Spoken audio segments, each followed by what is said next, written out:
On this episode of Taskforce Geek, we talk with comic artist Scott Sackett about his comic Heaven's Rejects. We'll talk about Brandon Sanderson and his huge Kickstarter win. And Scott Prime will talk about his recent Blood Bowl tournament. And that's all coming up now.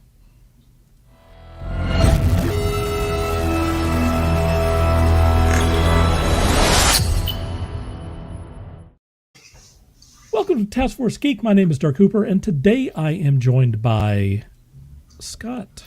Howdy! It's been a long time. Scott has decided to join us. What's your T-shirt, man?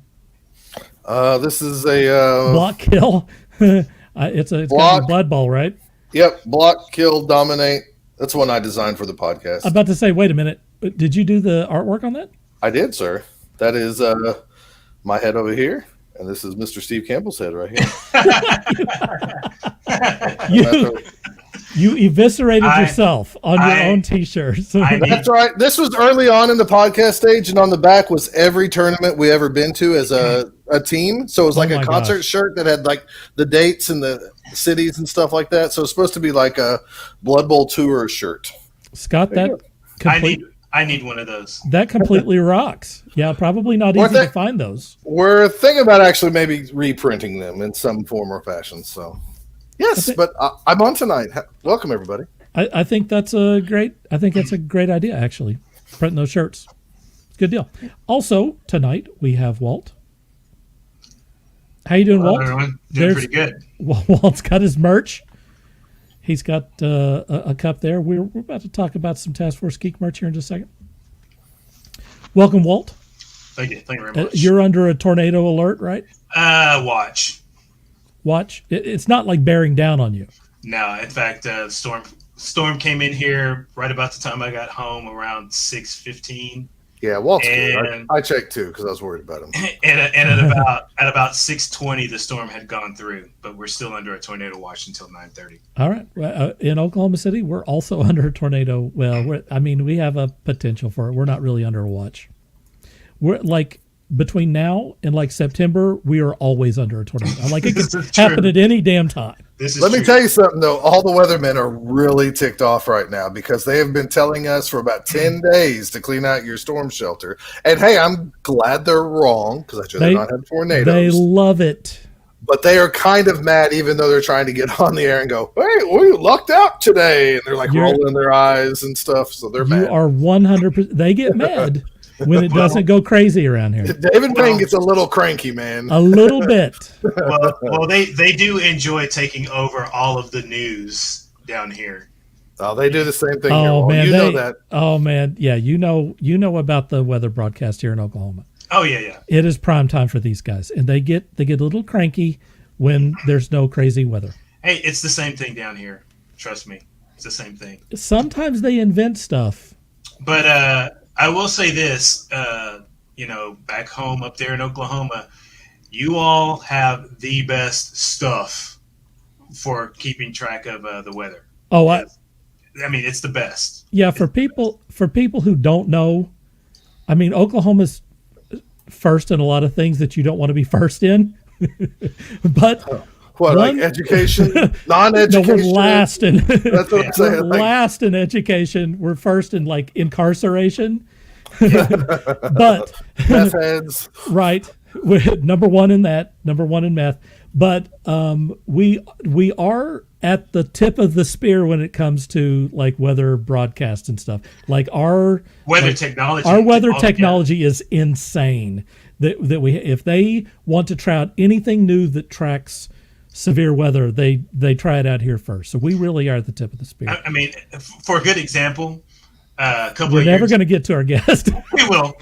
I think this is exciting because like the anticipation is like there. I got to get this out. Do we have George Lucas? Yeah. So do we have Jason Momoa? No, we have better. We have better. More brilliant. That's better. More brilliant. That's better. So Scarlett Johansson. So to give you an example, a few years ago, there was a tornado that ripped through downtown Dallas. And my dad, I'm in Fort Worth. My dad calls and says, "Are you okay?" I'm like, "I'm fine." Why? He goes, "There's a tornado ripping through Dallas." I'm like, "Well, wow. I'm in North Fort Worth." He's like, "Well," he goes, "if you can stream Channel 9, they're showing it street by street on the radar. And I'm like, you're kidding me. And I turn it on, and sure enough, they've got all the streets in Dallas. That is for real. And they're showing on radar, they're showing where this tornado is going. You know, picture in picture, there's a radar, and then there's Dallas, and there's that tornado, and they got it going street by street. I'm like, son of a bitch. Yeah, anyway. We can get it down. I mean, yeah, it's crazy. We talk about this all night. Our guest, who we're finally getting to, is another Scott. Scott Sackett. How you doing, man? Pretty good. Thanks for having me. I was dying over here because one of my first professional jobs, I did a weather comic for one of the local news channels. You're kidding. And so, I worked with, there used to be a guy at Channel 9 named Matt Mahler. I met him at a comic convention. I know him all too well. Yeah, and we became Facebook friends, and he lives somewhere near me because I kept seeing him at the store. And just one day out of the blue, he calls me, and he was like, hey, I pitched him on a weather comic, and I want you to draw it. And so he wrote it, and I drew it, and I made like a nice little pile of money off of that. And I learned a lot about weather, too, because he got married about halfway through, and the marketing people contacted me, and they said, hey, where are you at on this? And I go, well, I'm waiting for Matt to finish it. And they go, we need to get on the stick on this thing. And so I basically wrote the last half of it. Oh, he'd given me notes. You Jack Kirby'd it. I did. Well, did he Stan Lee you? Money. Did he Stan Lee you and take credit? No. Look at everything I created. No. I created the tornado. But it was interesting because you guys are dead on. Those guys, the weather guys, are like more weather geeks than any comic, movie, science fiction geeks. He was telling me when they have a storm, they all head to the station, whether you're on the clock or not. Yeah. He said, I always they go want in on a it. storm, I go to the station. That's funny. Exactly. My joke is that those guys aren't wearing pants, and they're just supporting, like they're already they're ready to go. They're and they're all excited. And the truth is, this is what they do for a living, and this is their passion. So in some ways they are, because the only way to study that science is for that science to happen, right? Right. So yes. But I do make fun of them because they get really angry and mad when it doesn't happen. So. Let's get some comments here. Michelle. Hey, it's first. hello, Joe. Hello, Michelle. Howdy. Mike Kennedy, who is we're going to be mentioning Mike Kennedy here in a moment. I tipped him off. I know, Mike. I know. I tipped him off. And then Michelle heard Jason Momoa, so she got very interested all of a sudden. Yes, but we got somebody way more handsome. I know. Not just one Scott. You got two Scotts tonight. I know how to get. Even if Michelle wasn't watching the show, she would have heard through the ether Jason Momoa and would have gotten on here. I heard raisin mimosas. That's what I heard. Raisin mimosas. Not as exciting, frankly. Not as exciting. All right. Well, first off, what I have to do is a little housekeeping. Housekeeping. Housekeeping. Come back later, please. Housekeeping. Not now. We have. I have a graphic for this, but I also have to tell you that it's behind here. So I'm going to pop this thing up here right now. You see Scott is our guest tonight. Like I said, I'm behind. Next week is Paul Donnelly. He has a series that is like a television series that is kind of science fiction-y and kind of kinky, right? So this is what they were doing last week around this thing. So anyway, he's going to be on next week. We're going to be kind of the Brady Bunch shirt. Yeah. So Paul Donnelly's on next week, and then after that, we're going to have 3 different comic artists. Let's put it up here. 3 different comic artists that week. So that our next available spot is in May. I think it's May the 2nd. So if you're interested in that, get in touch with us at taskforcegeek@gmail.com. There's the stuff. The next thing I want to tell you about is get over to taskforce-geek.creator-spring.com and .com. .com. And buy our merch. It's all over there. Walt and Steve have been adding things, including the Spicy King t-shirt, by the way. That is one of the things that is over there, right? And Steve went crazy and made like racing T-shirts and distress T-shirts and stuff. And I know that they're scheming on other things. Am I correct, Walt? They're always Yep. scheming. We're always scheming. So if you don't see something and you would like to see, you have some suggestions or whatever, get in touch with Walt or with Steve, and they'll take care of you. They'll go do some stuff and put it up there. They're in charge of that thing, so get over there, and that's it. That's what we got. Word. All right, here comes our feature presentation.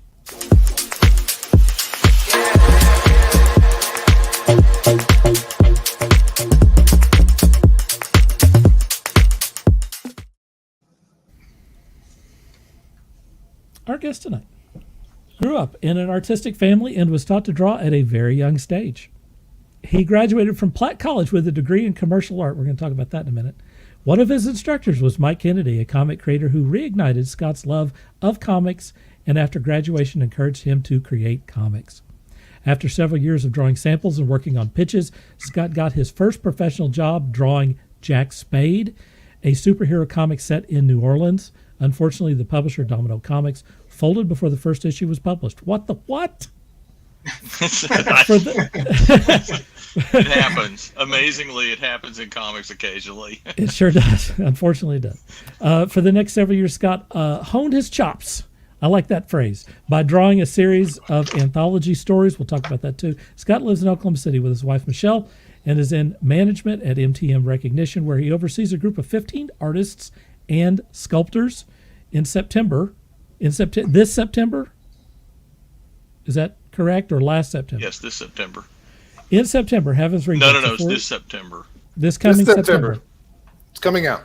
Heaven's Rejects, a 4-issue miniseries he co-created with writer Greg Wright, will be released by Source Point Press. We'll talk about that in a moment. He has high hopes for that comic. So welcome to Scott Sackett. Hey, thanks for joining us. How much confusion will we have tonight? Put your bets in now, because we have two Scotts.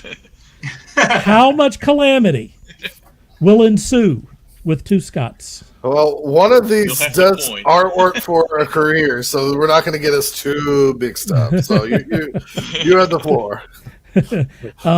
Once again, I want to invite everyone who is watching and the panel here to help me ask questions to Scott. But the first question that I have for you, Scott, is what was your comic inspiration? What was it that you liked back when you were Scott Sackett? What was your what was your inspiration? Like a lot of kids, comics were always around. I had uncles that one was 5 years older than me and one was 8 years older than me, so they were pretty close to my age. And my grandma would go to garage sales and get them comics, that sort of thing. They were around and I'd read them, but I really wasn't like hooked on comics until I got a little bit older, and a friend of mine come over to my house and he had a X-Men book. It was X-Men 128, I believe. It's where they fought Arcade. And something about that, seeing that, I remember they went to Rockefeller Center, and they were in New York City, and my grandmother's from New York City, and something about that, I really like the art, and so I became a huge John Byrne fan, and then out of that, I started getting involved with some other stuff up until about the time I turned 16, and then I stopped reading comics. X-Men tends to be a lot of people's comic that really got them excited about that sort of stuff. So what was the age? Let's see. I was probably like 12, 13, something like that. When I started really reading comics. Since then, what have you found that you really enjoyed? That was, a little time ago. Oh gosh. It's funny because one of the things that we had kind of passed around was what's going on in comics right now in terms of marketing, or not marketing, but how are comic sales, I guess, is probably a better way of putting that. And I thought about that, and I'm not reading anything new right now, but I do follow. Amazingly, John Byrne still does a comic series he still does an X-Men series on his website. He puts out a page a day, and it's completely free. And I've been reading that lately, and I enjoy that. And I've been catching up on older stuff I didn't read. Just recently, I read the Iron Man trade paperback, Demon in a Bottle. And so some of the stuff that when I was a kid, my budget was a little more limited. So I've kind of gone back and picked up some of the stuff that I couldn't read as a kid, you know. Yeah, I think we're all doing that. Matter of fact, Scott has a whole feed on Facebook about that. About collecting old stuff and new stuff that he didn't even know existed. And I'm reading that John Byrne X-Men comic as well online. Oh, the webcomic. Are you? I didn't even know that existed. It's been around for a while.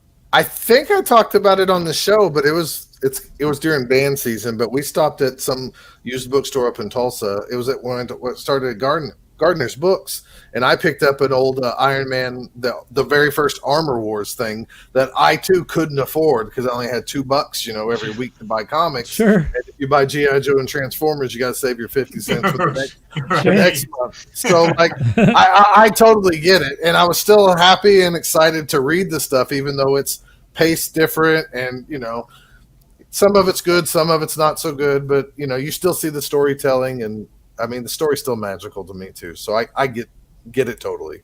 So, Scott Prime, you found a comic with Pete Nifton that was a Transformers comic. Well, so it was a. So if anybody knows or listened to this or the Blood Bowl podcast I'm on, like I loved Pete Nifton's art since 1987, 89, somewhere in that area, and then years later, like many years ago, I found him on the internet and became friends with him, and I was excited. Like this is why the internet's great, right? It makes the world small, and I've befriended this guy really just to check in on him, really, and lo and behold, we became friends, and he stayed in my house years later. Crazy. And we shared food, we share bad stories, we share good stories, and it's crazy. Now he's a friend, and I don't even look at him the same, and yet I still look at him the same. Like, so there's Pete the friend, and there's Pete the artistic hero, to me at least. And so yes, there was I knew he did some work for the Transformers UK line when it was Marvel UK back in the day, and that wasn't published over here. I still cannot find the issues because he did backup stories of the Transformers. I think they were in like Action Comics or Marvel Action or something like that.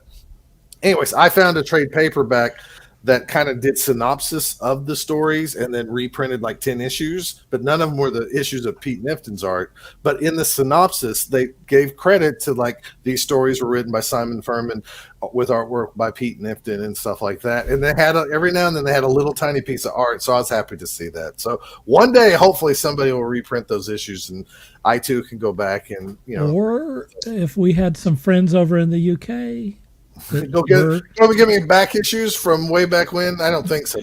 Why not, dude? We're getting off topic from our guests, but we're so off topic. 25 years ago, I wanted to go get the very first appearance of the Death's Head character that appeared in the Marvel Transformers UK comics. Sure. And recently, Marvel came out with a series. I read it, and I thought, I still should go get that. I'm an adult now. I can go afford it. Except, it's ungodly amount of money if you want one in any decent conditions. So really,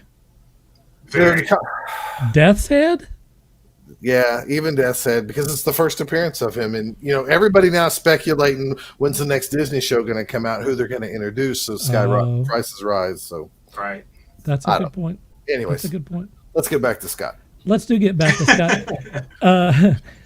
Tell me what came first. That may have been Brian Hitch, some of that Death's Head stuff. Oh. Yeah, the Death's Head stuff was Brian Hitch. Yeah, which is crazy because a lot of people only think he's been around about 20 years, but he's been around about 35 years. Sure. So, what came first for you, Scott Sackett? was it Platt or was it comics? Well, so I read comics as a kid. But like I said, or like you said in the intro, comic creation I really grew up in an Platt? artistic. Okay. Well, it was after Platt because I was a dumb kid. I I thought all the comic book creators had to live in New York City. I don't know why. I'm a big John Byrne fan. I knew he lived in Canada, but for some reason I thought, no, I live in Oklahoma. I can't do it. And I even sent off for the Joe Kubert School booklet when I was a kid, because when I was a little kid I wanted to do them, but New York seems so far away from Oklahoma as a kid. My grandmother was from New York. I could have probably went if I'd have wanted to. But when I turned 16, comics went up in price. John Byrne quit the X-Men. I started buying gasoline for a car.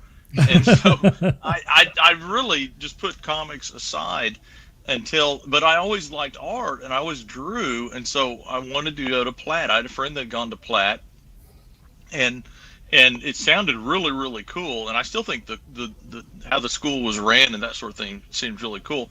And my friend actually went to school with Mike Kennedy, and he was telling me, oh, there's a guy that's going to my school is doing these comics. And I'm like, get out of here, man. And he was telling me, and I think he's working for a publisher in Dallas. And so then when I went to school, Mike was one of the associate teachers, or one of the I don't know what they called him there, but one of the teachers. And he wasn't I think he came on halfway through that. But anyway, talking really kind of got me thinking about it. And it was a little bit later after that, after I graduated, because when I graduated, I was just like, I'd worked 2 jobs and gone to school, and I was like, I just want to enjoy life for a couple of years. But after that, probably a few years after I got out of college, I really started thinking about, I'd like to start drawing comics, Well, let's go back to Platt, because I think that's an interesting subject. You said that you had Mike Kennedy as an instructor, or that you knew that he did comics? Yes. Both. Well, both. I knew he did comics. I actually knew him. I don't know if I ever actually met him, but a friend of mine was in Platt at the same time that Mike was. Who was it? Is it? And so he was showing me, he did a comic called Chuck the Barbaric. And so my friend had showed me Chuck. Okay. Who was the friend, if I can ask? Uh-oh. Hope we didn't lose him. Paralyzed with fear. Go. Paralyzed. Unparalyzed. Oh, Scott. We told him to plug his iPhone in. Are we freezing? Did your iPhone am I frozen? You are frozen right now. You were for a minute. But you can keep talking if you can hear us. Yeah, keep talking. I can't hear you guys. Uh-oh. All right. Let me get to a couple of comments here. Give Scott a second to kind of recompose, and we'll go back to this. Gigi says, Mr. Hooper, you and Walt have reached the mountaintop, yet you both chose to not stop there. You've rocketed into the cosmos of excellence. Wow. We've got the touch. We've got the power. Wow. And Maxine says hello. She says she's secretly listening to you guys. Maxine has the Mary Kay meeting going. I heard you're bringing me home a bonus check. I'm really happy. Wow, bonus. Yeah. Bonus check. There's Mike Kennedy. He's listening to this. Uh-oh. Oh, we got to try and get Scott back. No. He's coming back. There he is. We got him. I don't know what happened. We told you to plug that phone in. That's right. It's plugged in. So we were talking a little bit about Platt. I think Platt is interesting from several angles. For one thing, we have Mike on here. He's mentioned something several times. I think that it's a shame that Platt is no longer around. That's one thought. I also think that that Platt touched a lot of the comic creators around here, directly or indirectly. Sean Wilson, one of our Taskforce Geek regulars, also taught at Platt. Mike Kennedy was taught at Platt, which is crazy. And how many people went through that program and, while taking graphic arts or whatever, and learned about comics because a couple of the people who were, teaching there were also into comics. What do you think, Scott? Yeah, it definitely had an influence on me, because like I said, when I went to Platt, I wasn't even reading comics, and I hadn't at that point for probably about 5 years. And Mike actually had it's funny because Mike had a watch, and this is going to date me in some ways, but I don't know if you guys remember the old Swatch watches, the old plastic watches.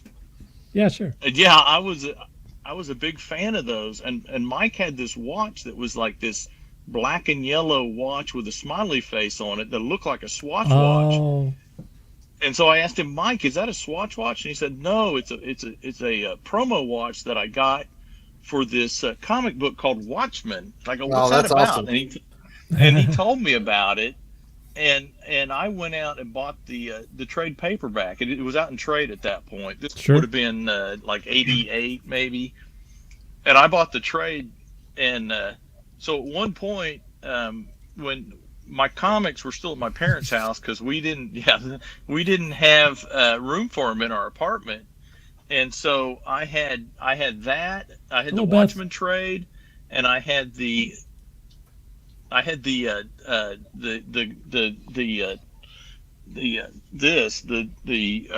Dark Phoenix saga. Those were the two trade paperbacks that I had in my possession at one point. And then when the Batman '89 movie came out, everyone kept saying, oh, it's like Dark Knight Returns, and I didn't know what Dark Knight Returns was. So for that, I know it's crazy that it is. So I guess that came out in '89. So the summer of '89 for my birthday, I got the Dark Knight Returns, and that really got me back reading those, and then going to the comic shop, and it really, having money, getting out of school and having a little extra money, really started to gel in my brain. And this was the time of Wizard, and this was the time of I got in on the tail end of all the X-Men, the Jim Lee X-Men stuff, and the Rob Liefeld X-Force, and then New Mutants, and then X-Force. And then when they went to Image, I bought a lot of that stuff. As did everyone. And I mean, and you could argue about the quality of it or whatever, but it was exciting. I mean, and I was reading Wizard magazine, and I mean, say what you will about that '90s stuff, it was exciting, and it was really cool. And I still think that stuff. I have a stack of Wizard magazines under my desk here, just because I think that stuff is cool, and so that it got me in hook, line, and sinker. I mean, I was hooked, Yeah, people who weren't around back then don't understand the almost insane excitement that was in comic shops at the time. How breaking sales records and Batman '89 was key to that. Sure, it launched a lot of that, and the death of Superman. Everyone thought they were going to be a millionaire by getting a copy of Death of Superman. I'm going to retire on these. I think Mike's store had a coffin out front. One of the stores had a coffin out front. It may have been Planet. It was Planet that had I helped Mike pick that up at the at the coffin shop. That was crazy. I was living down here at the time, and I remember going to about 3 or 4 different comic shops just so I could get multiple copies, because they were only like, we're only giving out one. I was like, okay, so I'll just go down across town and get me another copy. That was a fun weekend. People were lined. I mean, look, when's the last time you've seen people lined up down the block for a comic book? For a comic book. I mean, maybe you get some excitement on like Free Comic Book Day, which is awesome, but the insane general public excitement, people who don't walk into comic stores desperately wanting to get a comic. It's a shame that we don't have that anymore. And they should be trying to create. Yeah, they should be trying to create that excitement right now. You're making $1 billion movies, and they can't somehow they can't parlay that into comic sales. If I ran Marvel Comics, They're just not trying. If I reason. ran Marvel Comics, we'd put out a magazine every month, and it'd be a magazine. It wouldn't be a comic, but it would have comics in it, and it would be called something along the lines of like Marvel Movie Comics or MCU Comics or something like that. And it would have, Doctor Strange is coming out. Well, here's some Doctor Strange stories. Might be reprints. There'd be some new stuff. There might be an interview with Dirk Cumberbatch, whatever his name is, Dirk Cumberbatch. Benedict. And Benedict. Okay. I got my. It's close enough. We could use another Dirk. But anyway, I would parlay that. I'm going to go by Dirk Cumberbatch into a comic. I agree with you on that, Scott, because for the longest, and Prime will agree with me on this, what got me to buy the G.I. Joe comic were those animated commercials. Sure. Oh, Yeah. for sure. I mean, with Disney owning Marvel, we should be seeing animated commercials for the comics. Yes. On every network that shows commercials. The characters should look like Robert Downey Jr. and well, they don't. And you know what? Chris Pratt and you know what? They really don't need to. All they need to do, like for instance, who knew? For instance, DC Warner Brothers, Young Justice. Who knew that was Earth 16? Who knew? Yeah. Right. I mean, they're explaining all this off, but yeah, you would think that with all the heat that was going through the movies and television right now, Marvel Comics should be killing it. DC Comics should be able to sell something besides Batman. Tell me about it. My wife and I went to Disney World a few years ago, and we were at downtown Disney, which is kind of the shopping area. It's a marketplace, and there's a Marvel store there. And I went in there, and there were no comic books for sale. There were no trade paperbacks for sale. It was all merchandise. It was all T-shirts and merchandise. There was no comics for sale there. So ridiculous. I think that's part of a product, though, of like I know this makes me sound like an old guy, but this generation, they don't mind reading, digitally or watching stuff or whatever, versus like, I want a comic book to feel in touch. And I know that sounds really weird, but I work with some younger kids who do talk about how they have a subscription to the Marvel Online service where they do read comics and stuff. So I don't know why they would pay for digital comics, but they don't understand why I'd pay for paper comics and then have to store them or get rid of them. So I don't know. I think a lot of the Disney stuff too, for the general most part, is they want that dumbed down person who just wants to buy the T-shirt and buy the action figure versus the person that wants to go read. I mean, like, why does WWE at their big events not take all their T-shirts? They take the top 5 guys' T-shirts and they just sell a whole bunch of those. So when the family comes in and goes, "Hey, my favorite character is this mid-Carter guy," well, you can get that on the website. But little Johnny wants a T-shirt tonight to wear on TV, so he goes ahead and buys the Roman Reigns T-shirt because they know they're going to get those people's money either way. Now, they're not getting our money because we want comics and stuff like that, but we're also – I know it sounds like I'm really saying people are stupid, but we're kind of smarter than a lot of other people. People are stupid. There's a lot of stupid people out there, right? There's a lot of stupid people out there. So – yeah. I mean, let's just be honest. People are stupid. There are a lot of people that will correct you about stuff that they saw in movies, and they don't realize that there's some source material out there. Well, there's a lot of that. I mean, so. Oh, hey, you've seen my pinned tweet that I have because it's my favorite meme. For sure. I mean, Mike Kennedy says there are poor marketing people. These properties. Truth. Yeah. They don't know what they have. That's true. Oh yeah, they don't. But I would, Mike says, you talked about digital. You talked about digital comics. When I was a kid, what really got me hooked on comics was I would get these comics and I would read them and read them and read them, and I would read them in bed and I would read them. I would take them with me, play and destroy them. Take a really, digital reader. Yeah, exactly. Right. But to me, I destroyed there's my something comics. about paper that you bond with. No, you love them to death. Yes. Yeah. I didn't preserve them. I read them. I mean, every comic that back when I was a kid, every comic that I read multiple times and would like pick apart like specific I couldn't get 12 comics. I got one comic, and that was going to have to carry me for a few days.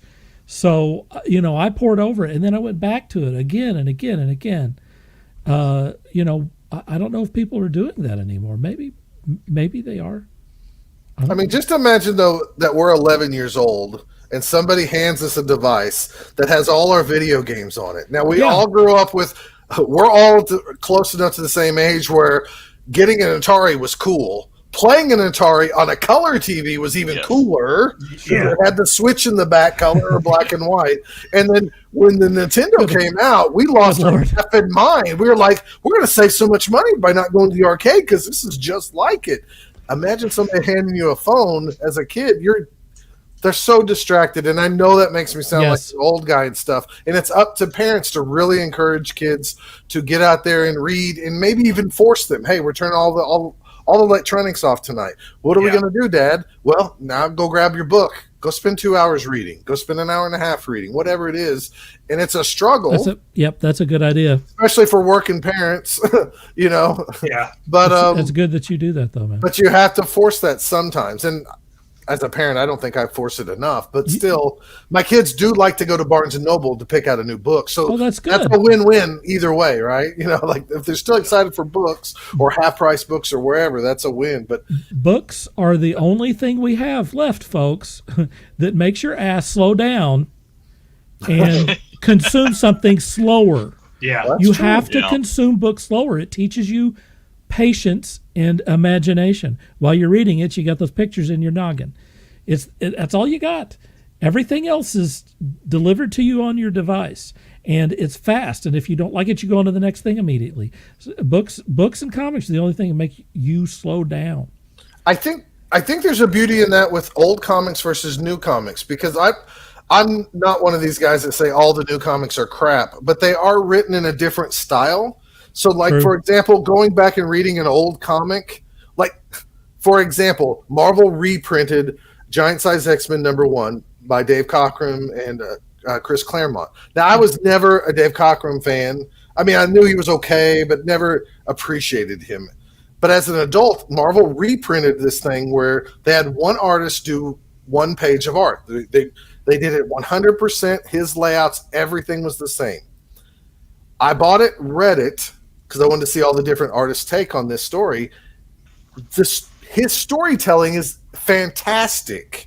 And what made me realize that, not only reading the comic, but Chris Claremont's considered a pretty wordy writer. He gets paid by the word. So he has to make it count. But it made me pause and read and soak in, where today, I'm telling you, I read 13 comics today at work.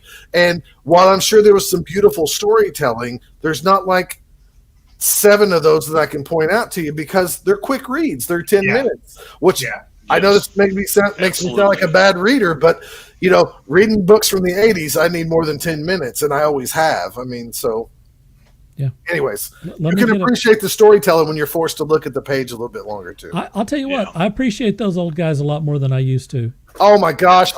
If they're not as dynamic now, like I thought they weren't as dynamic, or their anatomy wasn't as good. I can go back and look at those old guys now, and it's like those guys were masters at their craft. I mean, they knew backwards and forwards how to storytell and how to use light and darkness and line weight and how to do perspective. And I mean, that was my Bible. That was my artist Bible at the time. That one too. I mean, for sure. We used to buy Jack Kirby comics when we found them in the quarter box because we thought, look at this, it's clunky and funny. What a jackass I was, because even as an old man, and his stories might have got goofy. Try to do his stuff now. His craft is amazing. Try to do it. Yeah. It's phenomenal. And you got to realize that he's like the nexus of a lot of the stuff that you see now. A lot of the style and stuff that you see now evolved into whatever Frank Miller and You know, the other guy. watch Batman Brave and the Bold. That's Oh, totally taken off of pure Jack Kirby. Pure Jack Kirby. Yeah. Mike says they need marketing people who have worked in comic stores. We're going to talk about comic stores later to tell how to market to the masses. Ronnie, we know you're here, buddy. Howdy, boys. Oh my God, it's Ronnie. Howdy, Ronnie. How about that? Ronnie has decided to join us. He says that phones are a great tool. They are a great tool. And they are also the downfall of mankind. Yeah. Amen. As They are certainly both. As one of my favorite lyrics in a song says, so many stupid people walking around with smartphones. Yeah. They have proven that people don't have long-term memory because they know that things that we used to have to memorize, you no longer have to memorize it. You know that it's available to you on your phone, so you immediately eject it. Yep, that's true. That's not good. Mike says also that he still teaches how to draw Jack Kirby hands to his classes now. Nice. Oh, that's pretty cool. Yeah, that is cool. I like that a lot. And Ken is here. Hello, Ken. Thank you for dropping by. I'm trying to remember. There's an artist out there now who has a Jack Kirby style of drawing, but he slips in a little bit of manga into his style. Tom Sciloli? Ladron or something like that. Oh, yeah. Oh, yeah. Well, he's been around for a while. Yeah, Ladron. Yeah. I think that's how you pronounce it. LADR something. I don't know. I'll look it up. Yeah, Scott Sackett. Yeah, he did a great run on cable. Yeah. Yes, he did. Back in the 90s. Oh, I think it's cable in would the be good. 90s. Yeah. Yeah. That's Jose Ladron, and it's That's it. spelled Ladronn. And yeah, he had that run with Joe Casey on cable. Yeah. Very Kirby-ish. He also did Elephant Man. Right. He did Elephant Man, and it was painted. He painted it, and it's beautiful. I have a print of it that they was selling at San Diego one year in my hall out there. It's like Blade Runner looking, but with elephants. Yeah. Wow. Yeah. I think I've got that awesome. somewhere as well. To show how old we it's are. pretty cool. Walt said, and there's this newer guy. Well, yeah, he's been around since. Yeah, I know. He's I been didn't say there for 97, 25 years. I didn't say He's newer guy. I didn't say newer guy. I just said Okay. I just said there's somebody out there who has I got you. a Kirby style. I took it as recent, so I'm sorry. No. Scott Sackett. Let's talk about Jack Spade. What was the story behind that? And tell us about the comic.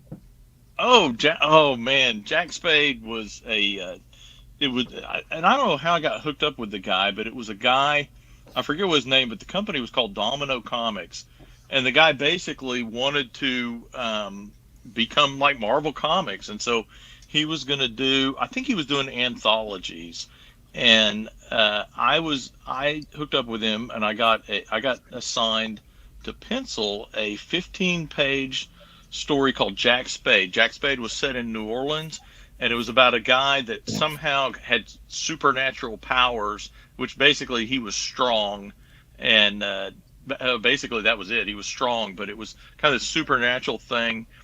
And I love New Orleans. It's one of my favorite cities.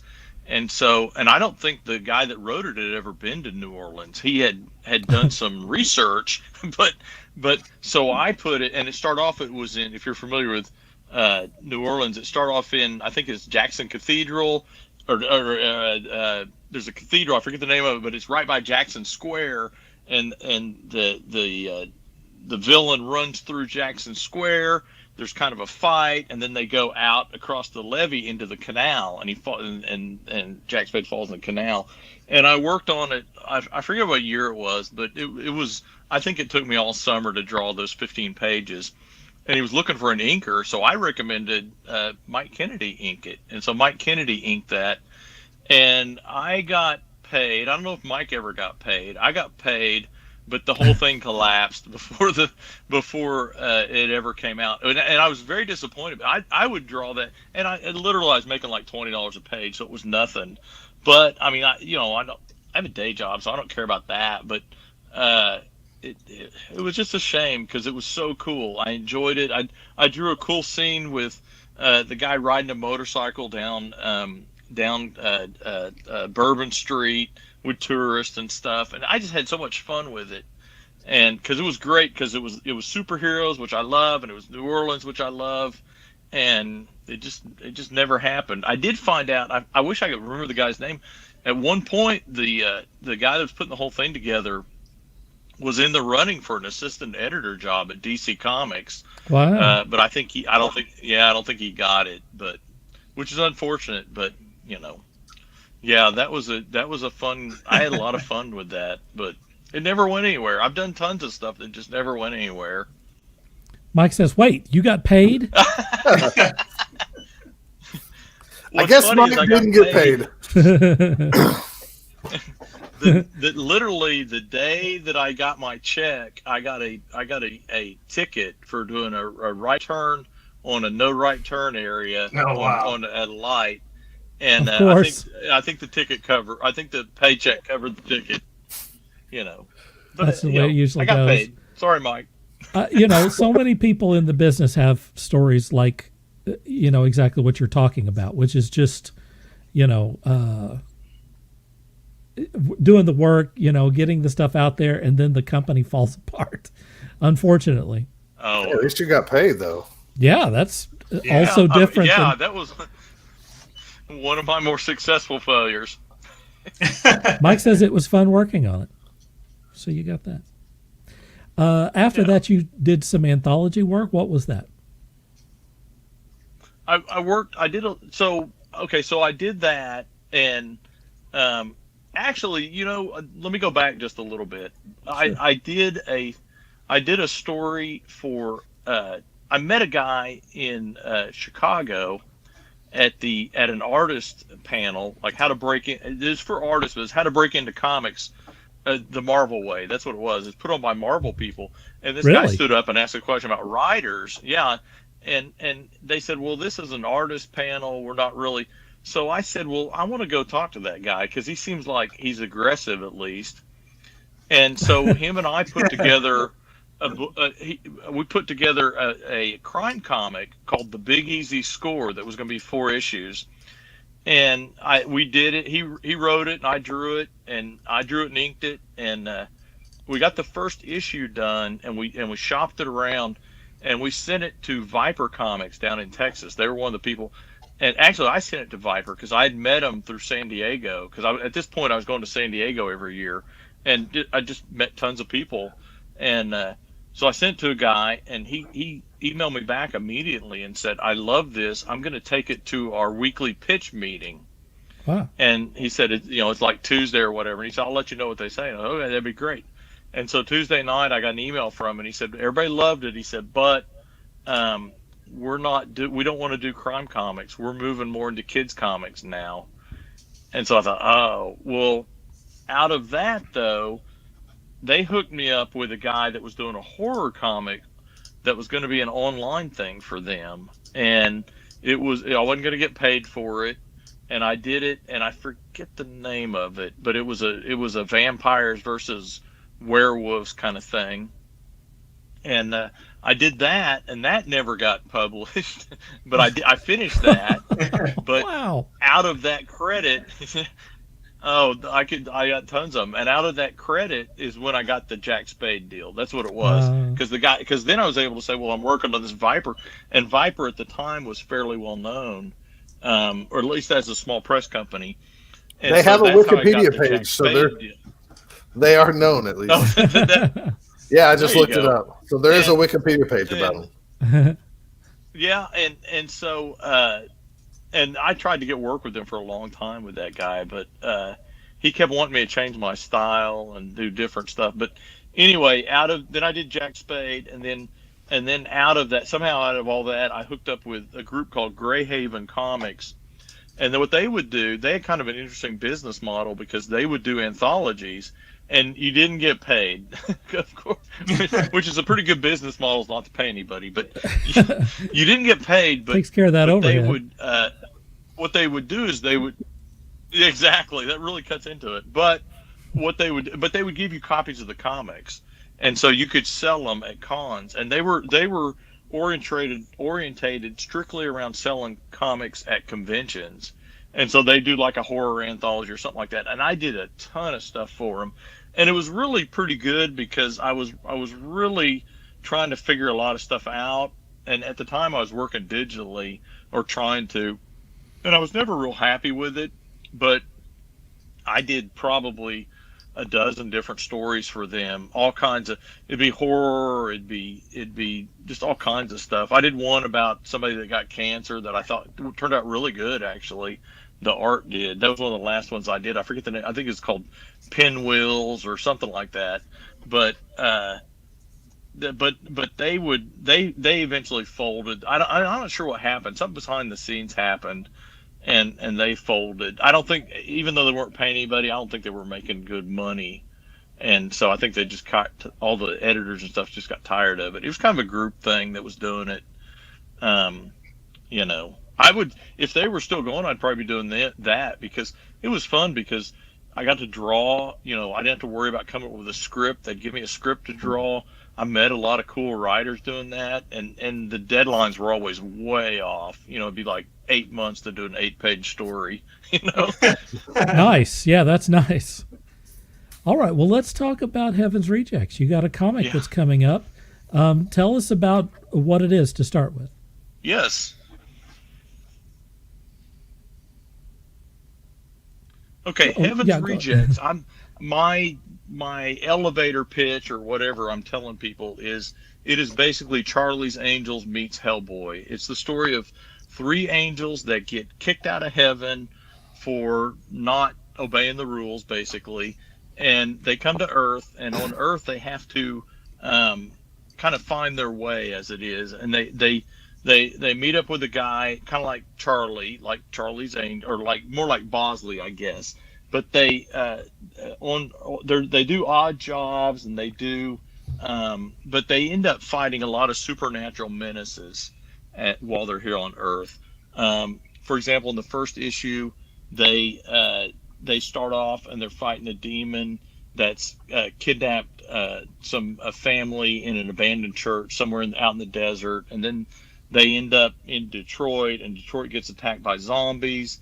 And at the same time by a giant hellworm, so they have to battle that, and then out of that they end up signing a contract with another demon, and so they're bound to do that demon's bidding until they can free themselves from that. Who are you working on this with? I'm working with a writer named Greg Wright. At New York Comic Con, I think it was in 2018, maybe in 2017, I met Travis McIntyre, who's the owner, publisher of Source Point Press. I showed him my portfolio. We talked a little bit about what I was looking for, and I told him my tale of woe, like I've told you guys, about how I had the worst luck about getting published. And he had some great advice. He said, what I needed to do, he said, you're an artist and you're kind of at this level, say, and you need to find a writer that's like at this level, that's a little bit ahead of you, but not way up here. Because a guy way up here, he's got these guys to work with. You need to find someone that's the right level. And really what I need to find a writer that had a track record and a history with a publisher. And so he introduced me to a guy named Greg Wright. Greg Wright was not at the con, but after the convention, I called Greg on the phone, and we talked for a while. And he gave me, and I'll tell you, if you're an artist and you're looking to work with a writer, this is a good sign, I think. If out of the blue you're talking to him and you say, "Yeah, I'd like to work with you on something. What have you got?" And Greg immediately rattled off about a dozen pitches that he had in various stages. And one of them was this thing called Heaven's Rejects. And so I kept going, well, tell me about that. You know, and it happened. That was the one that he had that was the most complete script. And he told me, well, it's like Charlie's Angels meets Hell. Or well, he says like Charlie's Angels. He says like Charlie's Angels, but they're real angels. And so that really got my brain going, because I was a kid when the television show came out. Now Greg is a little bit younger than me, I think he was intending. He was talking about the movies, but I was thinking about Farrah Fawcett, and Cheryl Ladd, and all that. That's so funny. And out of that, I came up with the idea that the story actually takes place in the 70s, and I drew the whole first issue, and I didn't tell him like, oh yeah, I think that, and I the characters, I tried to dress them like they were in the 70s. I tried to draw. It's never spelt out, but if you go into it with that mindset, you go, oh yeah, this is in the 70s, and or in the late 70s, and so when I told Greg that then kind of flavored how he wrote the Oh, he leaned issues. into it. Oh, he leaned into it heavily, because issue 2 takes place in a shopping mall, the entire issue. Well, except for the first little bit. Issue 3 is a spoof of the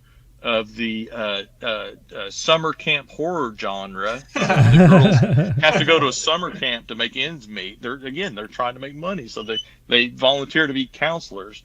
Issue 4, which is my absolute favorite of the issues, it ends on a cross-country car race similar to something like the Cannonball Run, where the girls are literally racing across country for their souls.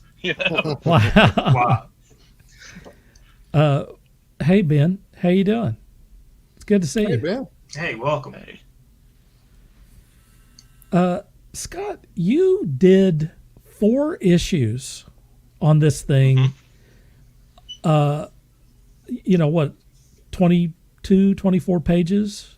How much? Yeah, something like that. A lot of pages. What was it that made you? 'Cause I talked to you several months ago. We were both at a convention in Norman. We talked a little bit about your project, and I was amazed because a lot of people, me included, look at like 8 pages and we're like, oh, 8 pages. It's gonna, steal my soul to do 8 damn pages. You did 4 full comics, and yes. I mean, even after you have a history of doing comics and getting the rug pulled out from under you. So you have every right to go like, I got to get paid first, or I got to have a contract, or I got to have something that's going to for sure say that if I do 1 comic, much less 4 comics, that it's going to get produced.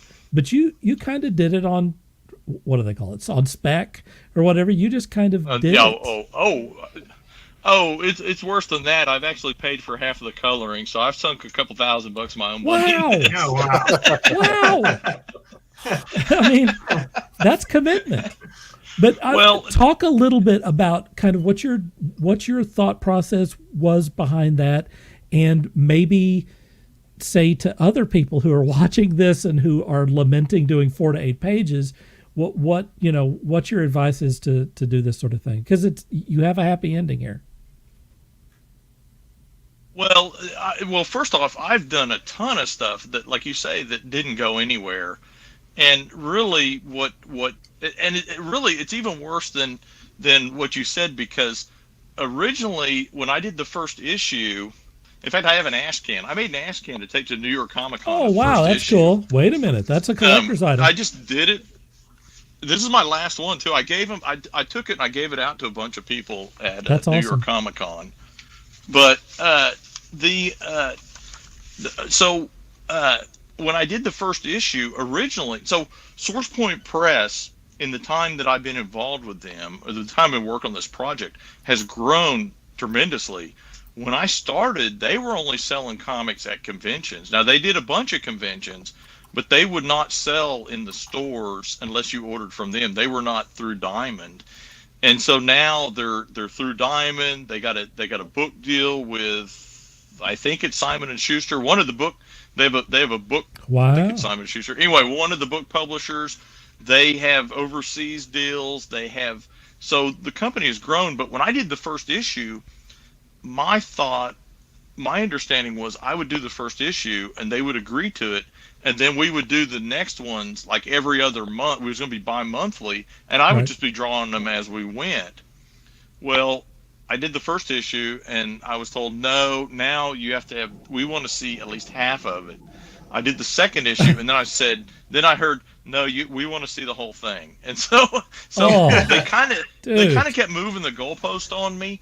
That's brutal. But I mean, it sounds terrible, but also on the side, I kept seeing the company grow. And I mean, on Facebook just recently, one of my friends was talking about, I've submitted to all these companies, and one of the ones they listed was SourcePoint Press, and they couldn't get in.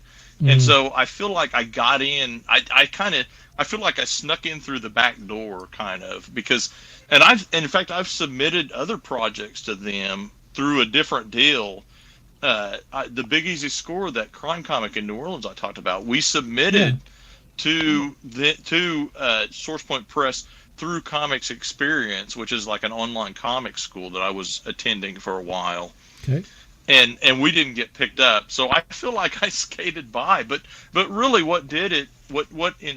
One of the things that helped me was, I mentioned I met Travis McIntyre, and he was at the booth, and I talked to him for a long time, and then after that, I saw him. I went to a Comics Experience, kind of a mixer at a bar later, and he was there, and I saw him, and I go, anyway. Because he was doing a publishing deal with Comics Experience. And I talked to him for a long time, and he told me, he goes, a lot of people will tell you, they'll go, well, if you're drawing comics and you're working a day job, then you're not a real comic artist, or you're not successful, or people want to kind of put that on you if you're not something that they think you should be. And he said, that's not true. He said, if you can draw comics and work a day job and take care of your family or whatever, he said, there's nothing wrong with that. There's nothing. He said, you have to do what you have to do, and that really made a lot of sense to me, because I have a pretty good day job. I'm not going to quit my day job for comics. And so that really helped. And just spending time with him and knowing that Travis is really a stand-up guy, that helped me see that. But really, and you talked about people that can only they'll do 4 pages and they're like, oh my gosh, I'm wiped out. You have to love drawing if you want to draw comics. I think a lot of people, unfortunately, are more, maybe not so much now, but I know, like in the 90s, maybe, when people were making big money drawing comics, they were more in love with the idea of being a comic book artist than actually drawing a comic book. And I was point. Too, I think. But man, I mean, if you're just doing it for the money, or you want to get want people to like you, or something. If you want it, oh my God! If you want money, you should not do comics. Do not do comics. I mean, the people who are making like real money are, they're few and far between. It's just a handful of people that are making big money on comics, and honestly, most of those people either establish themselves at Marvel or DC and then go over to Kickstarter and make millions of dollars, or they get picked up to do storyboards or something. That's right. What they do now. They parlay into either the video game industry, or they get into movies, TV animation. Exactly. Dusty Abel, one of my favorites. As an observer, Scott, you said, and I was waiting for you to say something so I could say this. You said you got to love to draw, and I know we're both in Oklahoma, and we probably ran into each other at comic stores or something, but frankly, I don't think we have. I think that we maybe met in maybe one of the Oklahoma comic creator boards or something like that, or maybe in Taskforce Geek. But one thing you do is you take your sketchbook with you everywhere you go, and you don't and I say this because I do, you don't draw just the things you want to draw, which is big muscle-bound superheroes that you love because of John Byrne and all this. You draw the park. Here's the park. I'm sitting waiting for my wife at a doctor's appointment. Here's the office. And you can see where that pays off for you, because when you do your pages, you're not drawing 2 figures talking. You're drawing a scene. You have a visual language that you establish through sketching. I'm complimenting like your skills and what you're doing, and you're drawing all the time, because I now follow you on Facebook and have for years, and that was just because this guy must love drawing, because drawing a doctor's office is boring and it's not fun and it's not shocking. No, it's not. And it's not the latest. It's not the Image comic from 1994 that's going to sell 100 million copies of books. But you draw those things, and there's a part of me that's, jealous, but at the same time, I don't get out on my butt and go draw offices either. So that's lazy on me, but I envy what you do. So I really respect what you do and how you take that sketchbook with you. For sure. And then when you want to, you'll draw Spider-Man fighting Kingpin or something like that. And you'll put a background in there with the doctor's office. coming. Yeah. They're fighting in the doctor's office. I think, Scott Sackett, that your story is inspirational for people who are interested in doing comics, and I think it's instructional in that you have worked your ass off to get to this point. I mean, not just the stuff in history, but you drew 4 damn comics, so that you would have. I mean, that automatic look. What publisher is too stupid to look at 4 complete comics and not go, I have to publish this? I mean, because some companies will be waiting for years to get 4 issues out of an artist, and they've got it. It's there. It's done. It really speaks well of you and your love of the industry and of drawing, that you just did this thing and made it happen. And Scott, thank you. Let me out this of you. How old are you? I'm 54. So my point is often I look at myself in the mirror when it comes to drawing. Like, all of us dabble in art here, right? And I go, oh great, I got one thing published. I specifically asked for you guys to be on here today because I wanted to talk about comics and stuff. I invited Robert Henry on here as well, and I unfortunately didn't hear. I didn't hear back from him, so he didn't get on here. But I really wanted people who did art and who were interested in comics to be on here to talk about this very subject.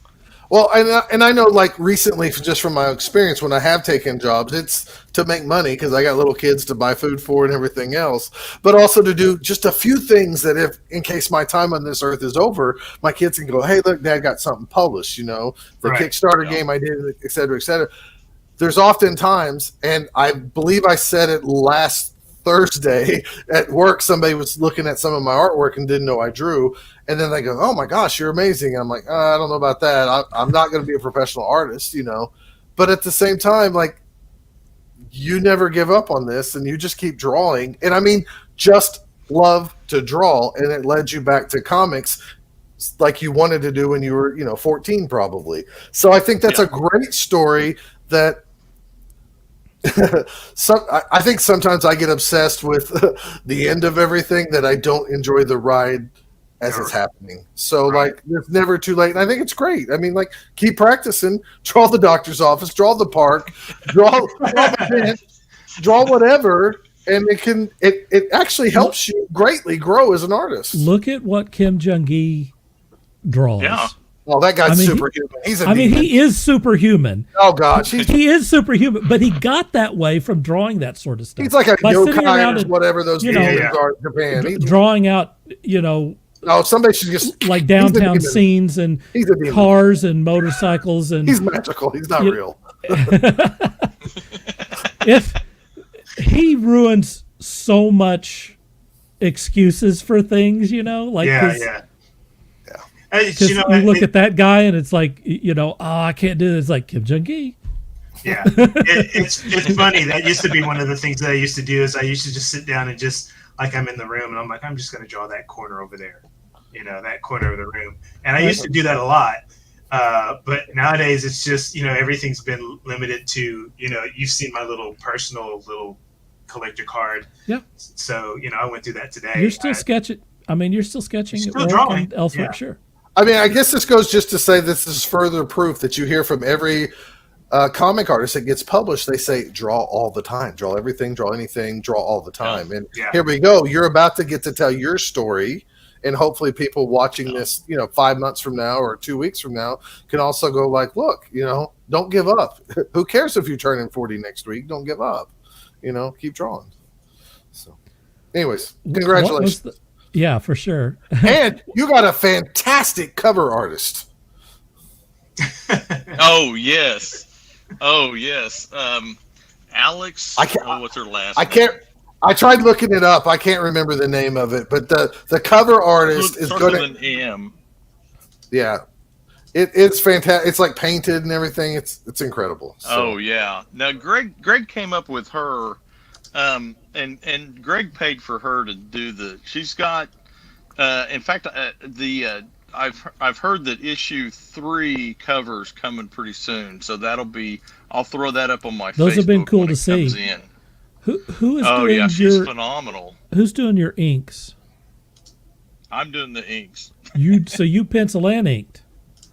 Yeah. Holy cats, man. And he's paid for the art, the color. Who are you getting to do half the colors? Who's doing your color? I didn't mean to put you on the spot.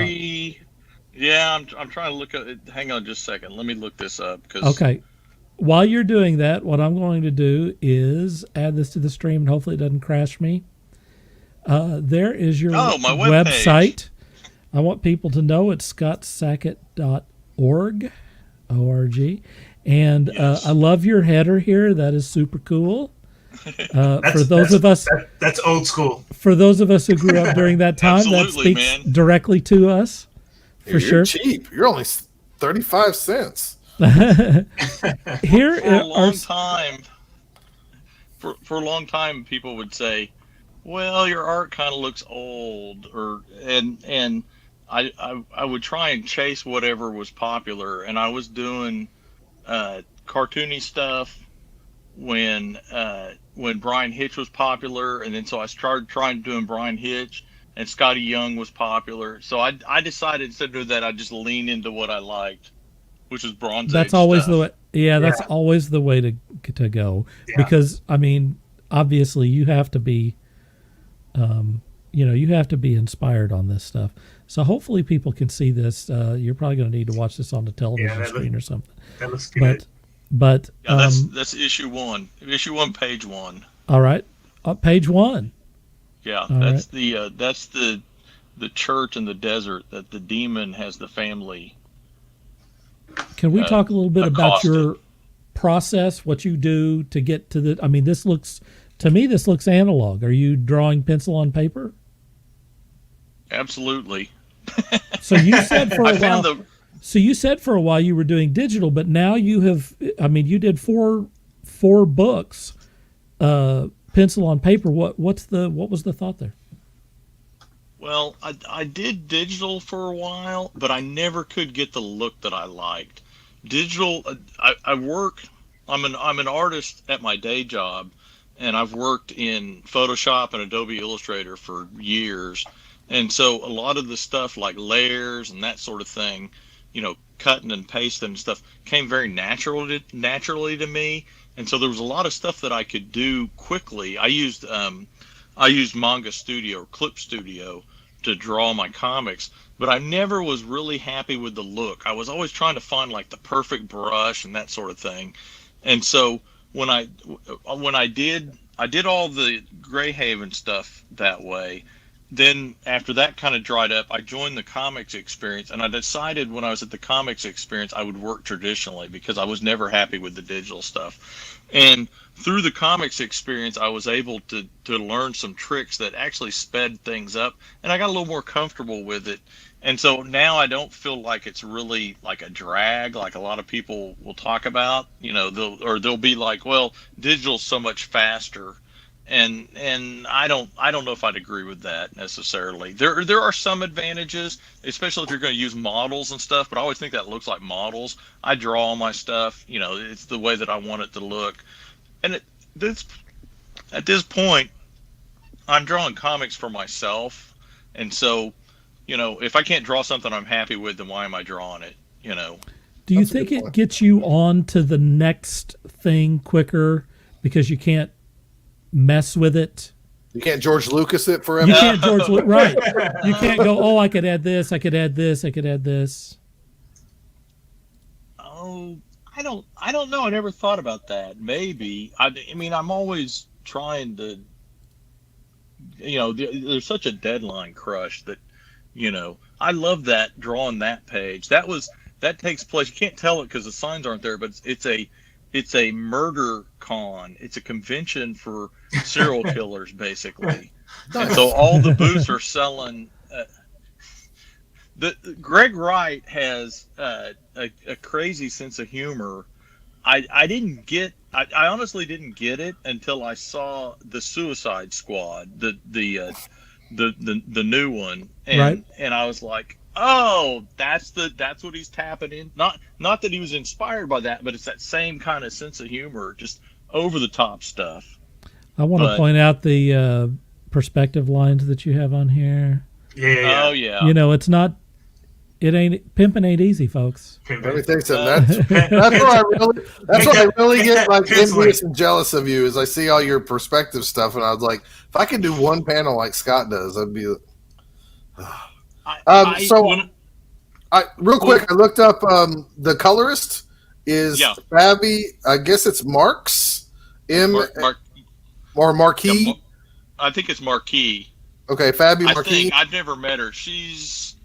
I think she's Brazilian. Yeah, it's Fabi, and then Marquis would be Marquus, and then the covers, which you describe in your own post, Rembrandt-like colors. Alex Monick. Yeah, Alex Monick. Yep, beautiful covers. Yeah, she's phenomenal. She's gonna do all 4 issues, and hopefully when it's collected in a trade, she's agreed to do the trade. That's the panel that I was talking about. That's why I wanted to show it because I knew Spade, you. Man. Yeah. You're downtown New Orleans. Yeah. Yeah. That's a great panel. I was very happy with that panel. That is really good perspective. Love the bike. Yeah, you're right on target. When I wasn't drawing comics back when I was 16, I was really into cars and stuff. So I drew a bunch of cars. I love drawing cars too. You'll never hear that come out of my mouth. Also, not easy. Comic artists say they hate. And I'm cars into are cars, difficult. and cars are not my thing. Cars are difficult. Now I'm an airplane guy. I can draw just about any fighter jet off the top of my head. Speaking of cars, look at this. That's a page I drew for the comics experience. When you took a course, that's a good looking panel there. Man. They would work with you. This is a good page. Thanks. Thank you. That's it's from an Avengers book. But the deal is when you get done, I think you have like a 3-page. They say when you leave, you'll have 3 professional pages or 3-page professional sample or something like that. Wow. They weren't lying. Oh, thank you. I enjoyed the school a lot. It helped me a lot. Unfortunately, my instructor was a guy named Robert Atkins, and at one point after I took 1 and 2, and then he quit to teach at SCAD. But so you asked me about my process. I don't know if you want me to talk about my process. Oh, he's a G.I. Joe artist. What? I knew I recognized that name. Yeah, he does. Eyes. Yeah, he does G.I. Joe comics. I knew I recognized that name. Oh, Robert's a great guy. I took classes with Robert, and then he did a show down in Dallas, so I went down to Dallas and hung out with him a little bit. And then I see him at conventions. Great guy. So, I don't know if you can see this. These are my thumbnails. This is the thumbnails for issue 4. So the MurderCon scene that you were showing, that's the thumbnails there. And so you can see the perspective.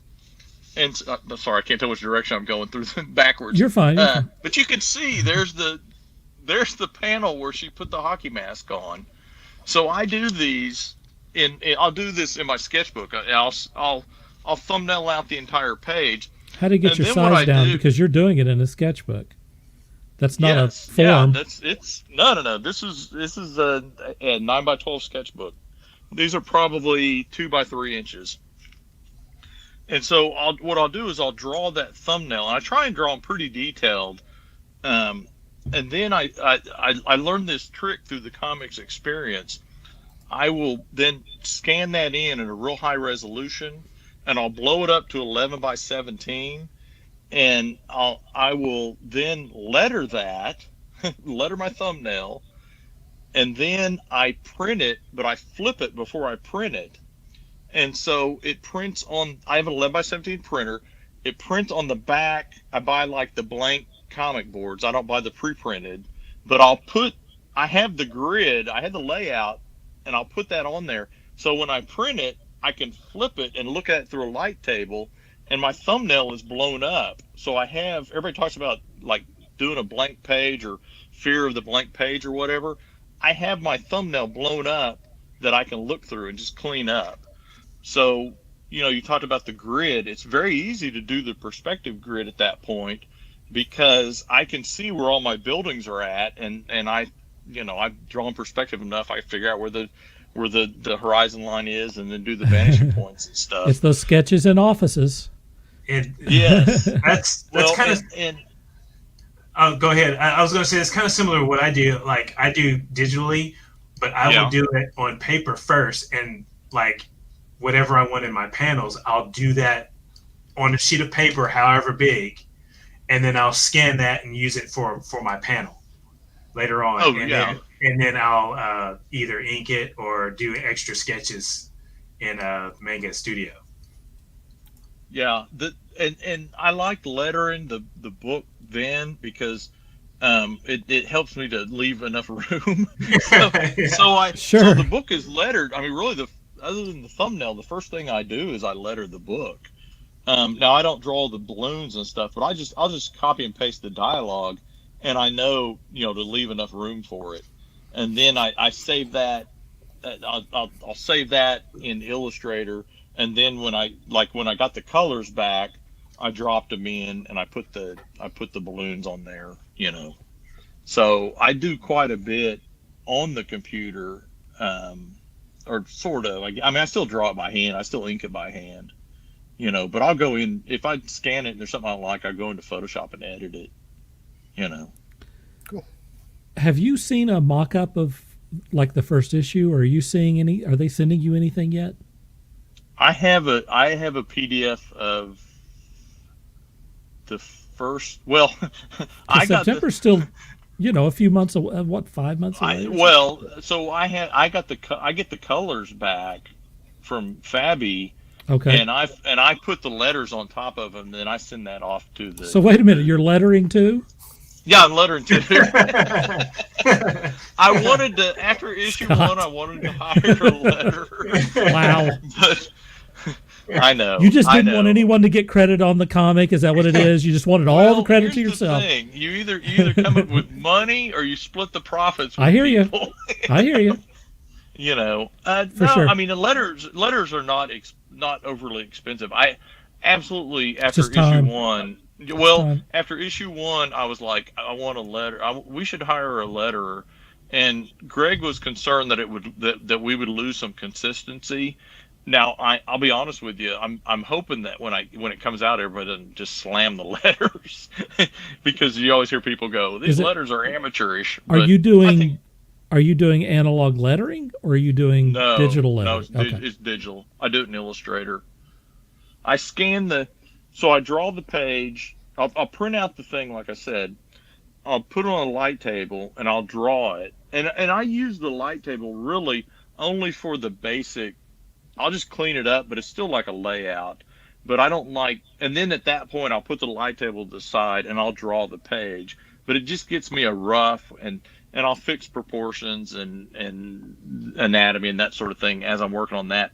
But then I'll pencil it, and then I'll usually scan in the pencils just so I have them.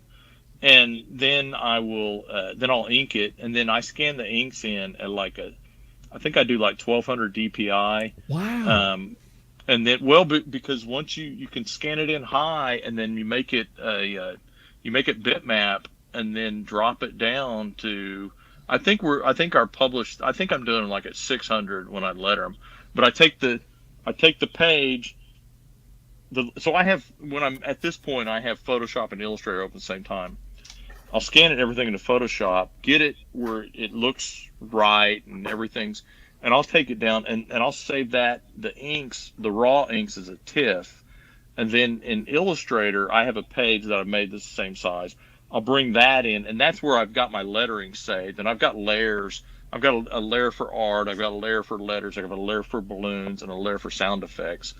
And I'll get that how I want it, and then I'll lock the art. Well, the art layer is always locked, but I'll copy all that, and then I'll drop it back on top of the inks, and then I'll make a TIFF for that. I'll call like a lettered TIFF or something, lettered TIFFs. And then when I'm getting the colors in, because I am sending her the lettered pages.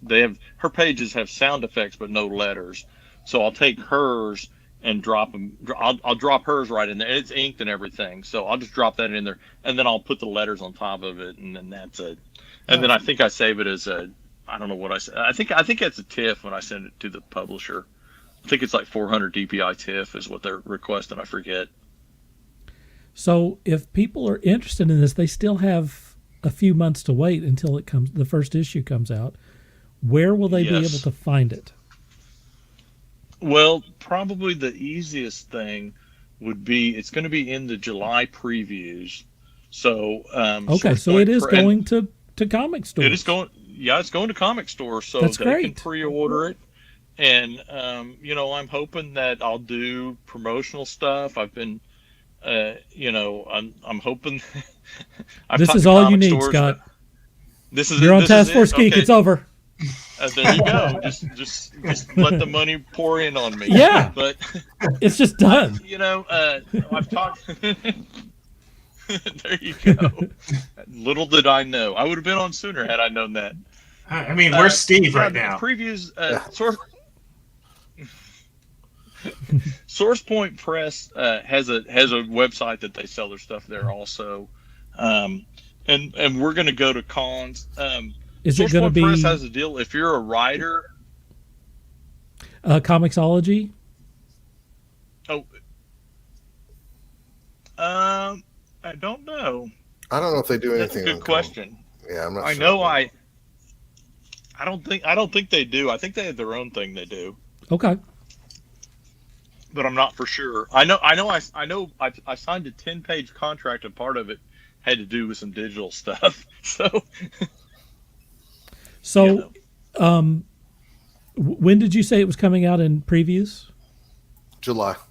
It'll be in the July previews. So it'll be in stores in September. If you pre-order stuff through your comic book store, get in touch with them in July and tell them that you would like your own copy, and they will order that for you.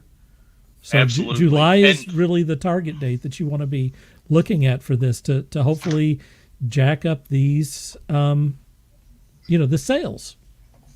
Yeah, and it's funny because I kind of joke around with like people at work, and I say, "Oh, I'm gonna get all this money and do all this stuff," but really, what I really want is I want it to sell well enough that it justifies doing a second series. If it does that, I'll consider that a win.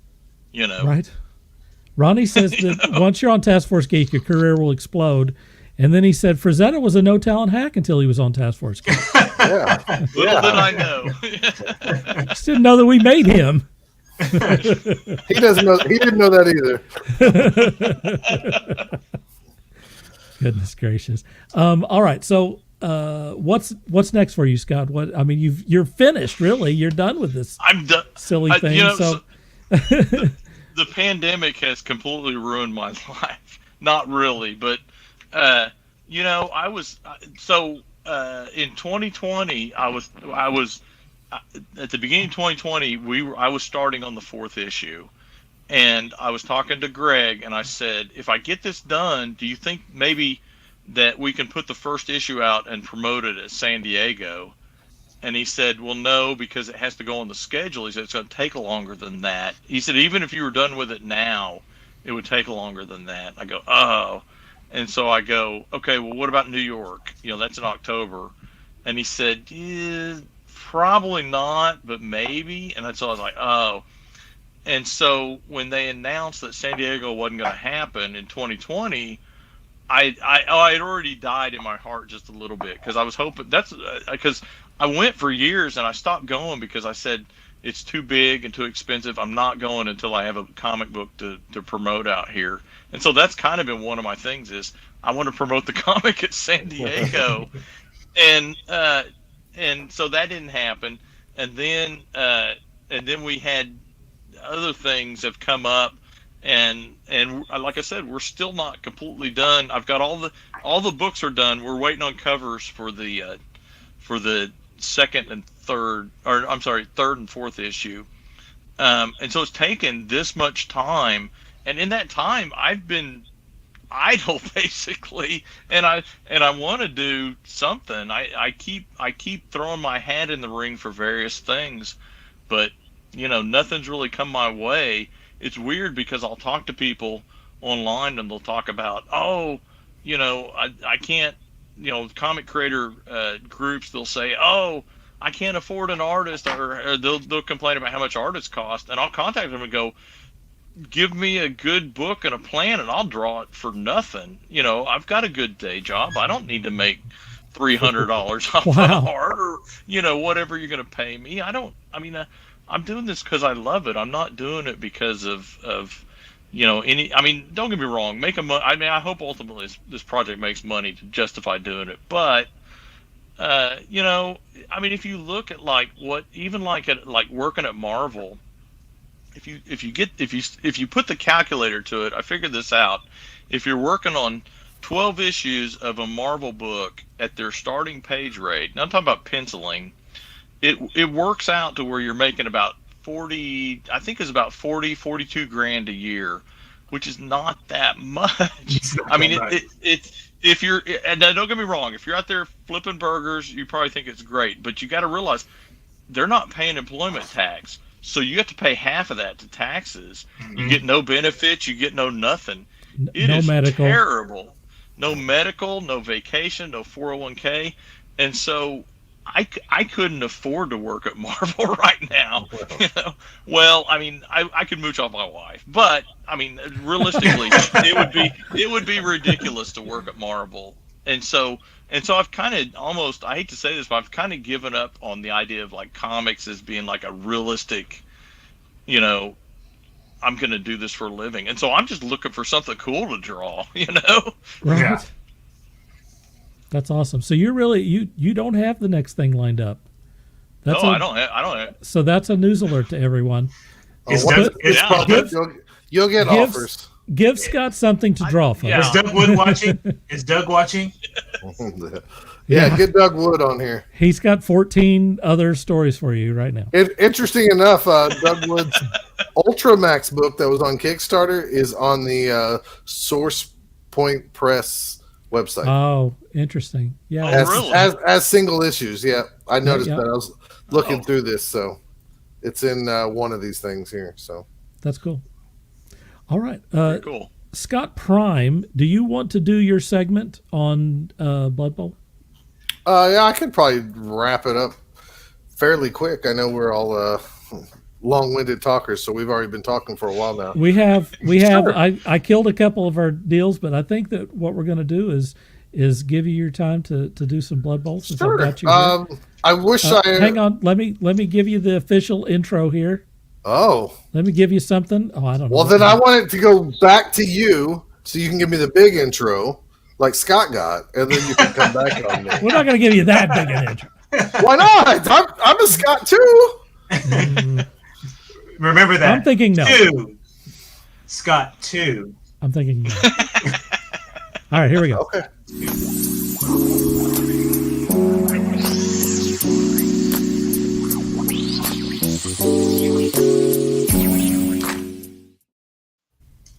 All right, Maxine is on for real now. For real? Uh-oh. Now it's for real. It's for realsies. She's cashing them checks. All right, let's see if I can find your thing. Here it is. It's at the table. At the table. We could have like a theme song or something. Now here comes Scott. It's at the table. He's at the table. Yeah, Scott's He's there. gonna do some things at the table. He tried to play board games and draw right now because he needs escapism. Yeah, we got it. All right, Scott, you're up. All right. So every March, ever since we started our Blood Bowl podcast, which was now over 10 years ago, we've ran a tournament locally called Oklahoma Bowl. And it started as a one-day tournament event with 4 rounds. And then it wasn't too long. It might have been just 1 year later it was 1 year later. During Oklahoma Bowl 2, we also introduced the tournament of Spiky Cup. And so if you don't know what I'm talking about, I'm going to give you the quick lowdown just in case you're the first person here. And, you got to hear what Wolverine does for the first time for the 800th time. But I'm going to give it to you anyways. This is Blood Bowl. It is a miniature tabletop game that is kind of like rugby, football. And it's like a parody thing. There's little miniatures that some people love to paint. Like they love the game because of the miniatures and painting, and we have awards for that. It can also be played as a league, and it's a sports role-playing game is how I describe it to most people in its purest form. You create a team. You're the head coach. You name your players, or at least you should, unless you're some sick bastard. And you should come up with a, like where your team is from, which people have a hard time doing this because they'll just go, this team is called the 9 Inch Nailers. Get it? They're carpenters, and I hate that. So, I like looking through the fluff of all this stuff that they write about and find regions and cities and areas, and then you find something about it, and then you create your own team because you wouldn't go watch a professional team called We Are Green just because they're orc players. So, like, I hate when people do that because they take me out of the element of the role-playing side of it. So, anyways, that's what our podcast is about. We talk all about kind of like the fluff and the role-playing side of it more than strategic stuff on everything. Anyways, so boatdown.com, that's where you can find that if you're interested in listening to me talk even more about a game I love and have played since about 1988, 1987 in that ballpark when we started playing Blood Bowl and just fell in love with it. And here I am, 48 years old and still playing the game. But when we started Oklahoma Bowl and it turned into Oklahoma Bowl weekend with an additional tournament, so we got this idea many, many moons ago. We used to travel to Chaos Cup, and Chaos Cup's in Chicago, and like a couple of years ago they had over 100 people, and I think they did last year as well. So it's a big event where people fly in from other countries just to play Blood Bowl. It's our U.S. major tournament. There's like 5 majors in the world, and this is one of them. And on the way back, that's when we decided to do a podcast, and we also wanted to do a tournament. But we didn't think it would be a good idea to do a 7-round tournament or, an 8-round, 7-round tournament, over 2 days. We thought about what if we do 2 separate one-day tournaments, because we have a lot of local guys that had families and new babies at the time, and maybe they could only show up Sunday and play, or maybe they could only show up Saturday. So we wanted to try to reach as many people as we can. In that second year, I believe the first year at Oklahoma Bowl, we got 20 people. And then I believe the second year we only got 16, but like 14 of those stayed for day 2. So a lot of people stayed in town. And then, the third year it grew into, and every year, it's this goofy thing where we had Oklahoma Bowl 3 and Spiky Cup 2. And, of course, the pun on Oklahoma Bowl is we're from Oklahoma, so orcs, and it just all made sense. And the Spiky Cup, there was an old star player named Spiky Norman, and we plucked him from the fluff, and we just said in our, kind of backstory here, the orcs run their own tournament and make money, and the goblin says, why not us? And so they started running their own tournament. And usually Oklahoma Bowl is more traditional Blood Bowl rules, why Spiky Cup is kind of crazy stuff and chaos, and you get extra points for killing more people or casualty more people. So, a lot of bonus points that way from the tournament. Like, it's mathematically possible for you only to really not win any game, but you can get so many bonus points, you could still win the tournament based off that. So here we are. Many moons ago, we ordered some dice because we always get custom dice, and we got an extra set of dice from Chessex, who misprinted the dice. They gave us the wrong colors, so we kept those dice. And in the form of during the summer, we ran another tournament called Spiky 5.5 because what's better than at the time the Orcs ran Oklahoma Bowl 5. And they had Spiky Cup 4. So what's better than Oklahoma Bowl 5? Well, Goblins thought 2 5s are better than 1, so they did Spiky Cup 5.5. So we kind of we did a play on there to get the numbers to match in our fluff. So every year from that point on, we really try to, as much as we can, try to call this Oklahoma Bowl weekend. And we started that since, the 6th one, the 9th one, I believe, is the one that we had Pete Nifton come over here, one of the artists that I talked about earlier. That's crazy. He flew over here. That's the same year that we got some guys from Sweden come over here just to play in our tournament. Also crazy. I believe that we hit like 62, 64 people. I cannot remember exactly. But at the time, that was like a big deal for us in Oklahoma, especially when we only have about 6 players from Oklahoma show up. So it's quite a big deal, and it helps having a podcast that people listen to around the world. Fast forward to now, we did not have Oklahoma Bowl 10 last year because of the world and the chaos, and we didn't think people would maybe show up because they're still kind of scared. When we did Oklahoma Bowl 9.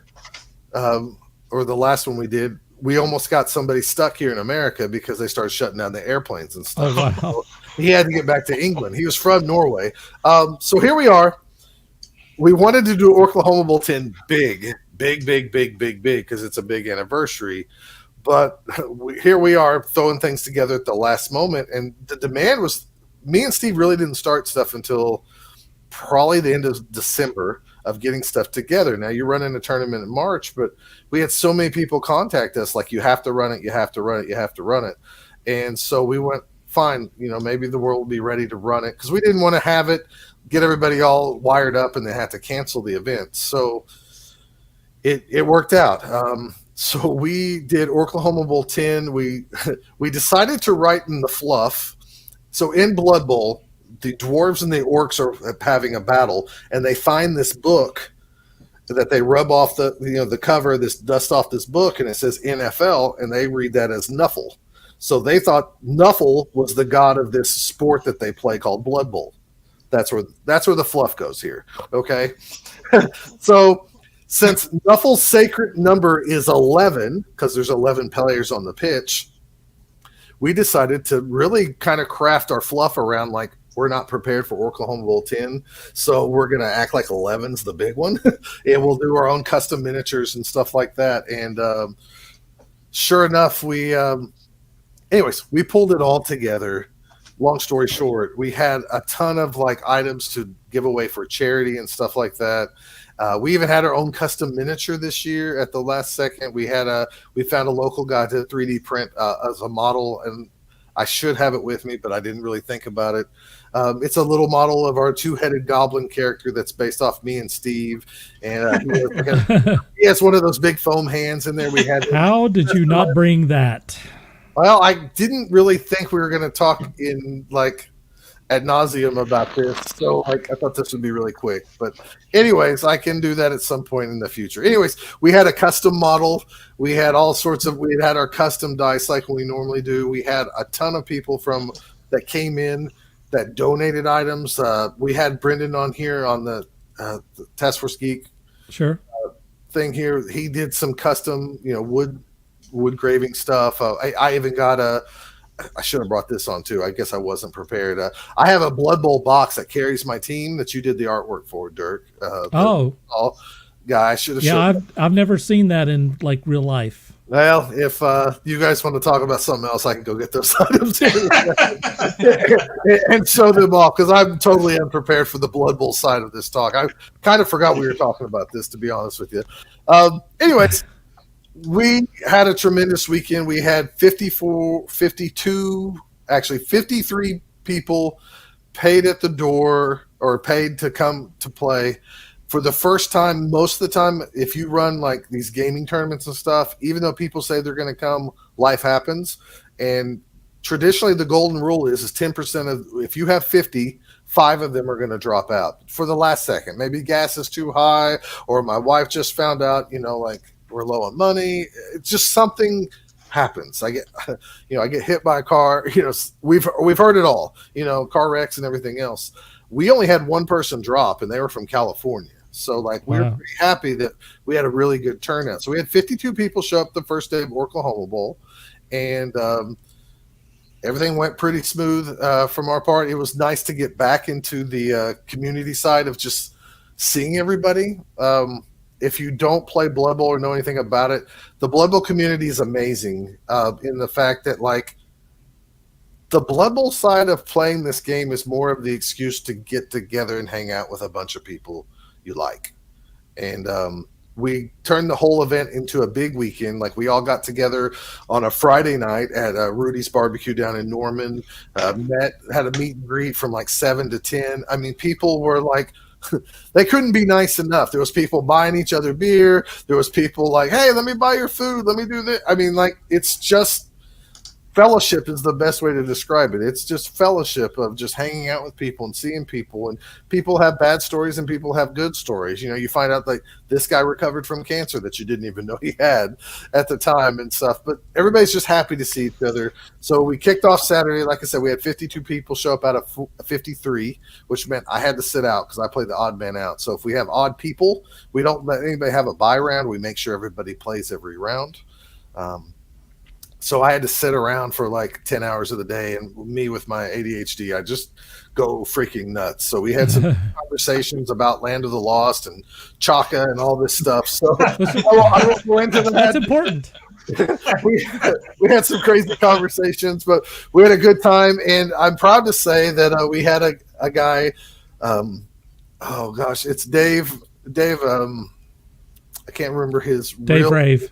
No, his name is Dave Ock online, and I can't remember his freaking real name in real life because he's like me. He has a fake name online versus real life. Right. Anyway, Dave from Houston won the tournament. He was the only undefeated after 4 rounds. And for the first time ever, Oklahoma Bowl was won by a Orc team, which made us blow our minds that because in Blood Bowl, there's all these different races, right? There's 24 different races you can choose from. And we've never had an Orc team win Oklahoma Bowl. So it was this is amazing fluff-wise. It just makes so much sense. It's the anniversary and blah, blah, blah. I'm talking so much, I'm going to dry mouth here. So we were really excited about that. We gave up all our tournament awards because we give out awards through best painted teams, the person who scores the most touchdowns, who has the best defense, on and on and on and on. And we gave all those away. And then what's great about it is afterwards, people say, hey, I want to hit the bar, or I want to go get something to eat, or I want to go get something to eat and get a bar. And people just pot up, even people for the first time that was there at lunch. They go, hey, I don't know anybody. Can I go to lunch with you? And everybody's like, yeah, come on, get a ride. And it's just amazing to see everybody bond and have a good time and laugh and get mad at the dice and cuss and everything else. But again, it's a fellowship thing that at the end of it all, you go I hate this game, Blood Bowl, but I had a fantastic time today. We had, I believe it was 4 guys that drove down from, I want to say Coliseum Comics or maybe Titan Comics from the Chicago area. They drove down, I believe it was 4 or 5 of them. They played the one day and then they left the next day. And they said, we're going to be back next year for the whole weekend because you guys just throw an amazing event. And so that's pretty awesome. The next day, Sunday, we had about 4 Oklahoma guys drop at the last second because they were like, I'm just too tired. I'm wore out, et cetera, et cetera. So we saw the biggest drop in numbers for tournaments from day 1 to day 2 this year, ironically enough. We only had 34 people on Sunday, which is still a lot of people.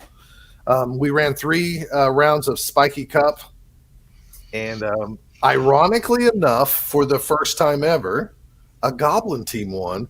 Aaron Franklin piloted that team, and they went undefeated, and they won the whole thing. So me and Steve are just like losing our minds because we couldn't write this any better. Like the 10th anniversary of Oklahoma Bowl weekend, and Orcs win their tournament for the first time, and Goblins win their tournament for the first time, which we really never thought was possible.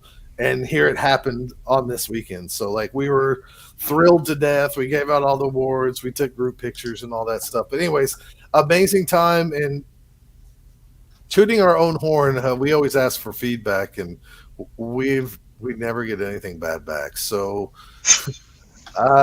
either they're a bunch of liars or they're just telling the truth. And we hear a lot of good things about it throughout the web and through the podcast. And, we get emails all the time through the podcast. Like, I hear what great events you guys run. And one of the best compliments I had was one of the other guys from another Blood Bowl podcast.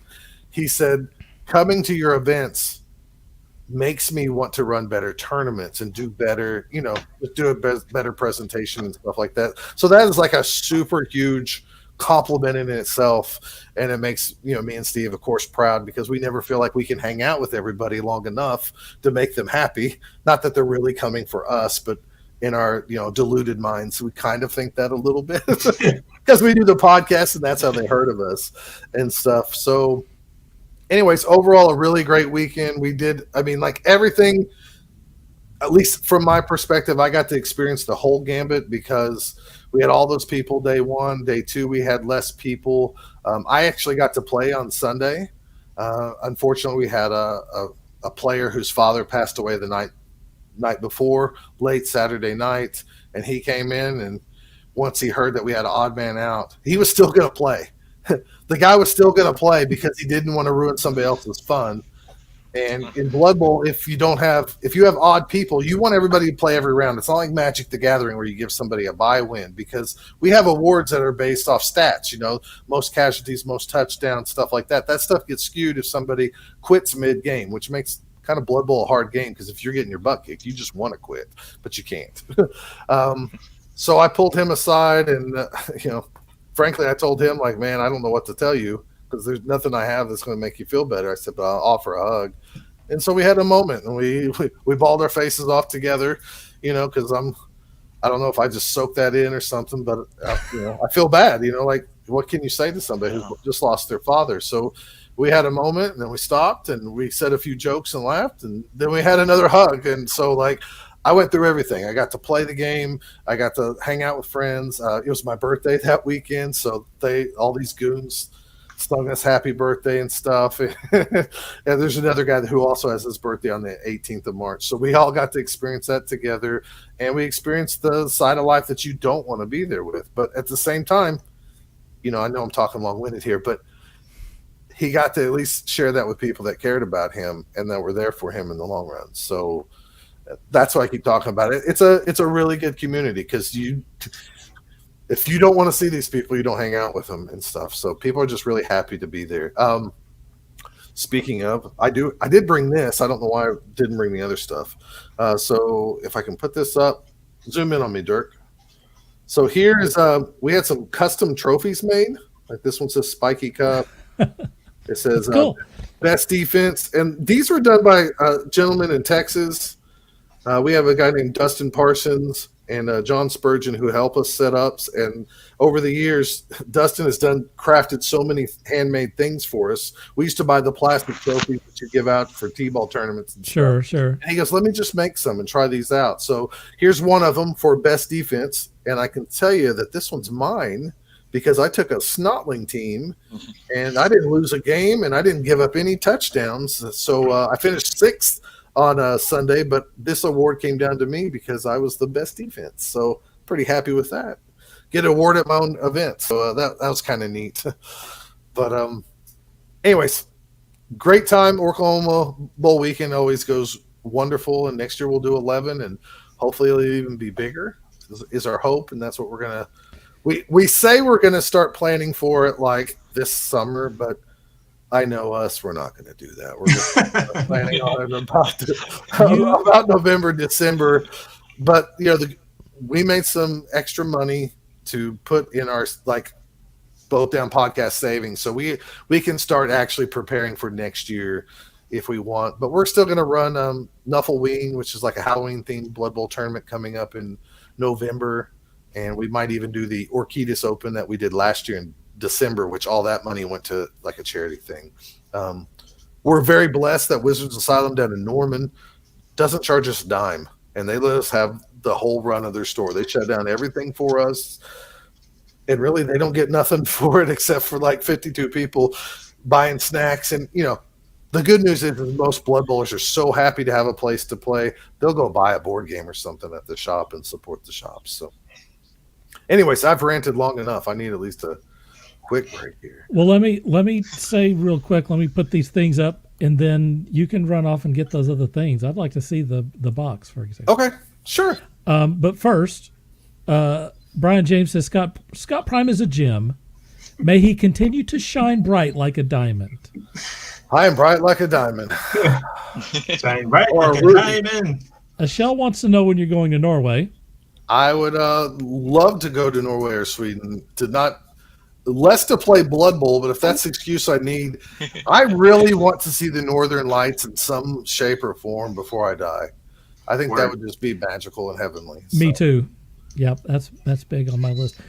Gary says it was a great tournament, and Gary, I got your photo, but it's turned wrong, and I can't fix it on the fly. So, all right, Scott, take off. I'm going to move to the next segment. Take me out of here, and then you guys talk about your next segment. I'll check on my kids and grab those items. All right, good. Here we go. We're going to the next. Take me out of here. Take me out of here. I'm about to. Hang on, man.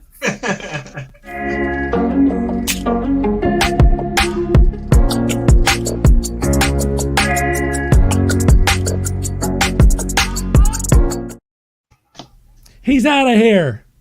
Out of here. He's gone. Boom. Out of here. That's what happens. Let it be known. That did sound awesome, though. You liked the interstitial there? You liked the music? No, I'm talking about his report about the Blood Bowl tournament. Blood Bowl. I've never played Blood Bowl, but I've seen it. I play D&D, but I've never played Blood Bowl. And I've played a little bit of Warhammer, but that sounds really cool. It's real fantasy they call fantasy football. Yeah. This is real fantasy football. Real fantasy, yeah. It's football, but it's with orcs and elves and mummies and. Or you could say it's a football fantasy. Right. And it's a miniature game, and this crowd takes that stuff really serious, but it is a fun game to play. It's fun to learn. I mean, if you're interested, I'm sure Scott will be more than happy to get you going on that. So we're on Blast right now, and wait a minute, what is the deal here? Gary says it's more like fantasy rugby than NFL football, for sure. On Blast is just stuff that we've watched or played or read lately that we want people to know about. It's like something we enjoy. We just want to promote it a little bit. And to get the ball going, we're going to go to Walt first.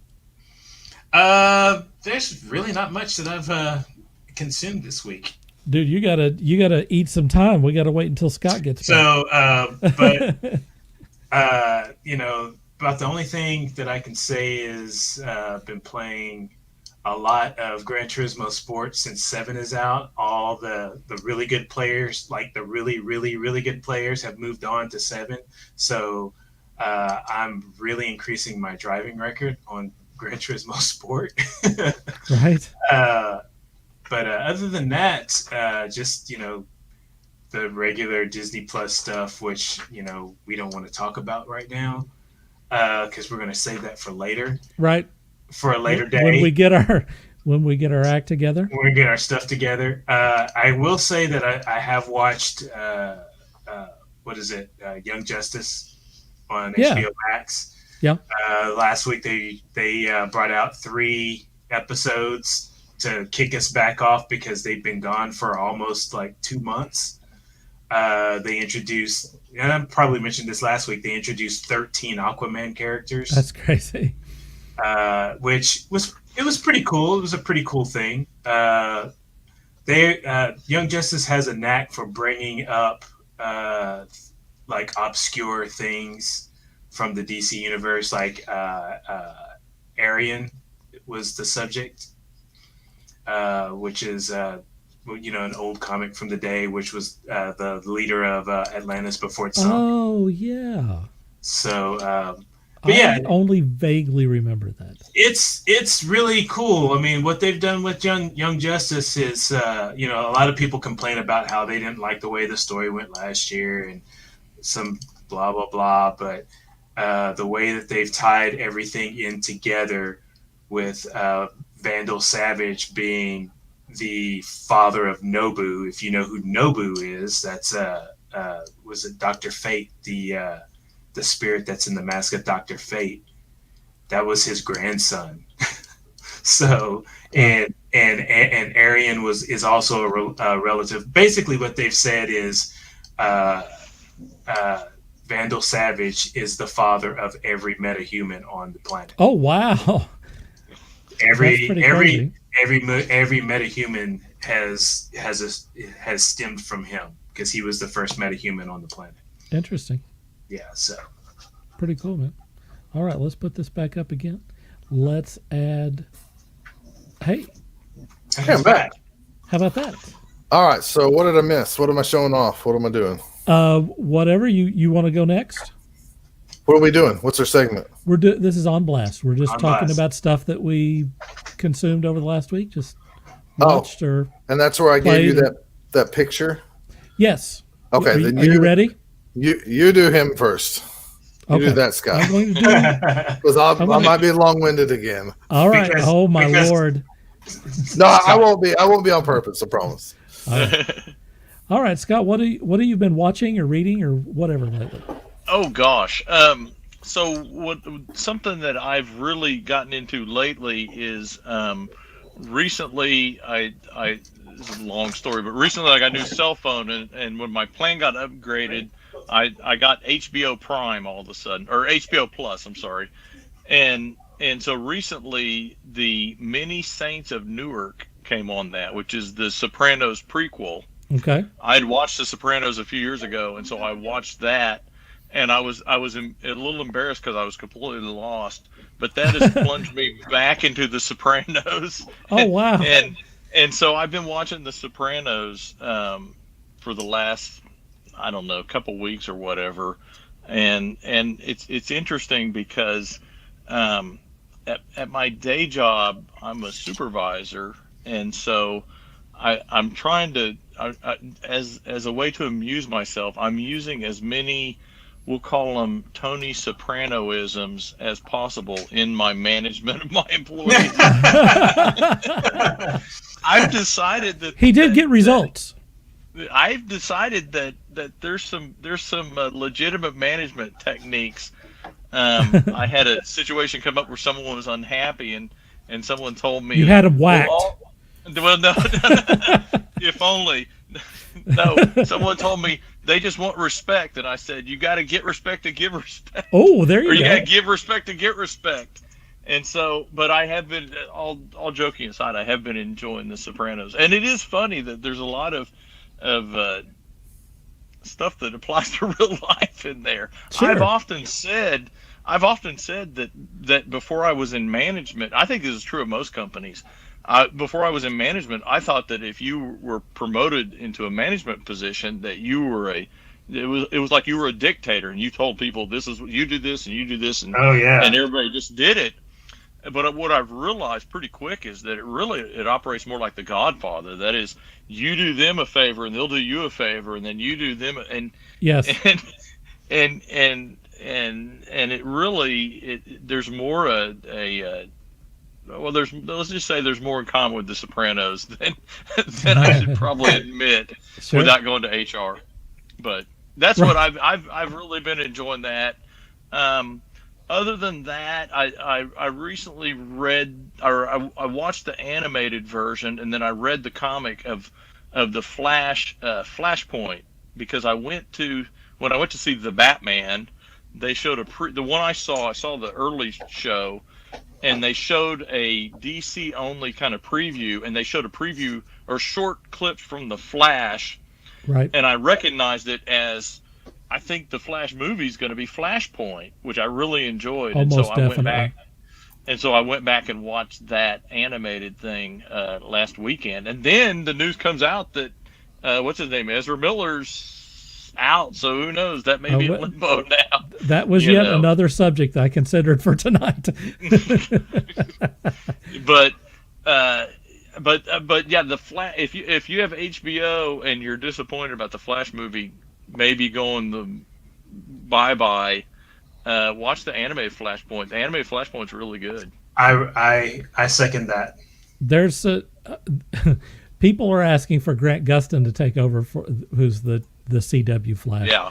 To take over for Ezra Miller. And I mean, if you're dipping your toes into the multiverse, it could be anyone. I mean, anyone could play the Flash at that point. So, who knows? I don't know if they're canceling Ezra Miller or not yet. But one thing I'd like to say about that animated Flashpoint, Aquaman is cool.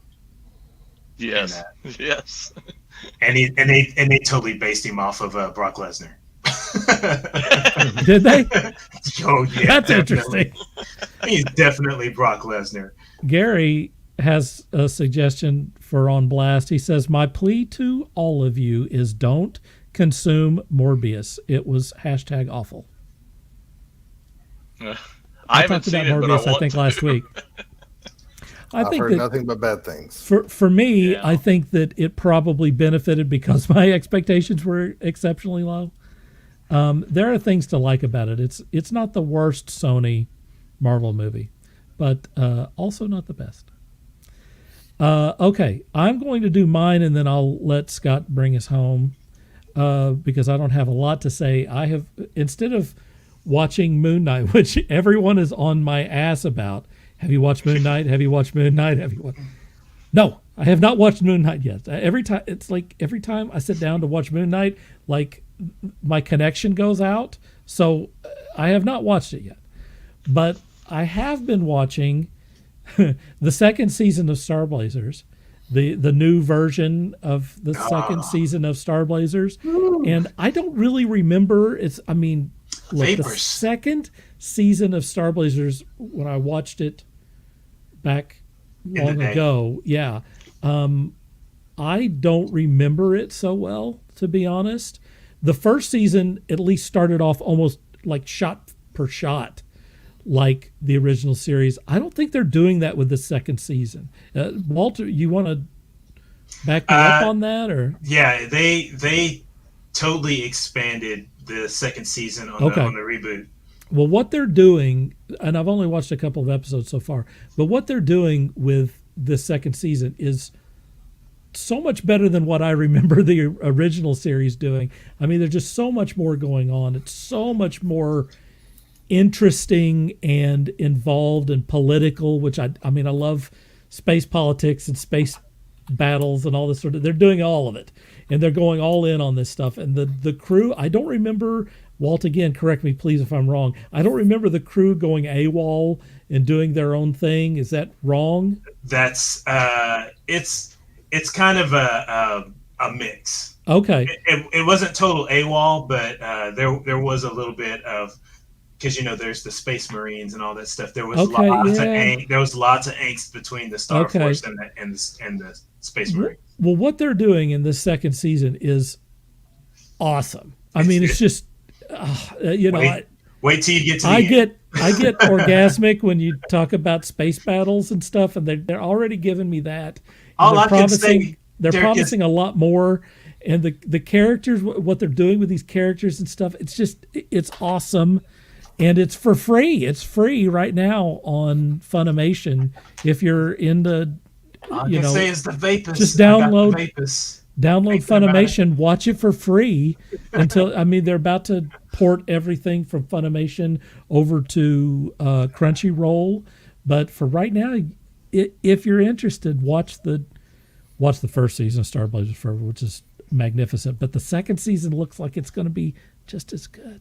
Oh, and don't forget that they just released the third season on in Japan on DVD, and I think it's been simultaneous over here too. So on where? on DVD. Funimation or It's just on Funimation, but DVD? it's DVD. Yeah. Okay. All right. You So eventually, go to YouTube and check out all the trailers. It's just. I mean, if you're an old Star Blazers fan, thank you, Michelle. or Space Cruiser Yamato as its original title, these remakes, They're so good. They're so good. This is a case where you want to know how to redo something to update it, but not crap on the original version. Right. This is the way to do it. This is the way to do it. For sure. If you're into that stuff. Okay. Scott's up next, man. All right. So you wanted me to go get a few items. This is like yeah. one of the items, and I don't know if this is going to show up. This is one of the dice. Keep putting it in. There it goes. Just hold Let's it. see if I can make it. Too close. Why is it not doing it? Well, it's a Right tiny about there.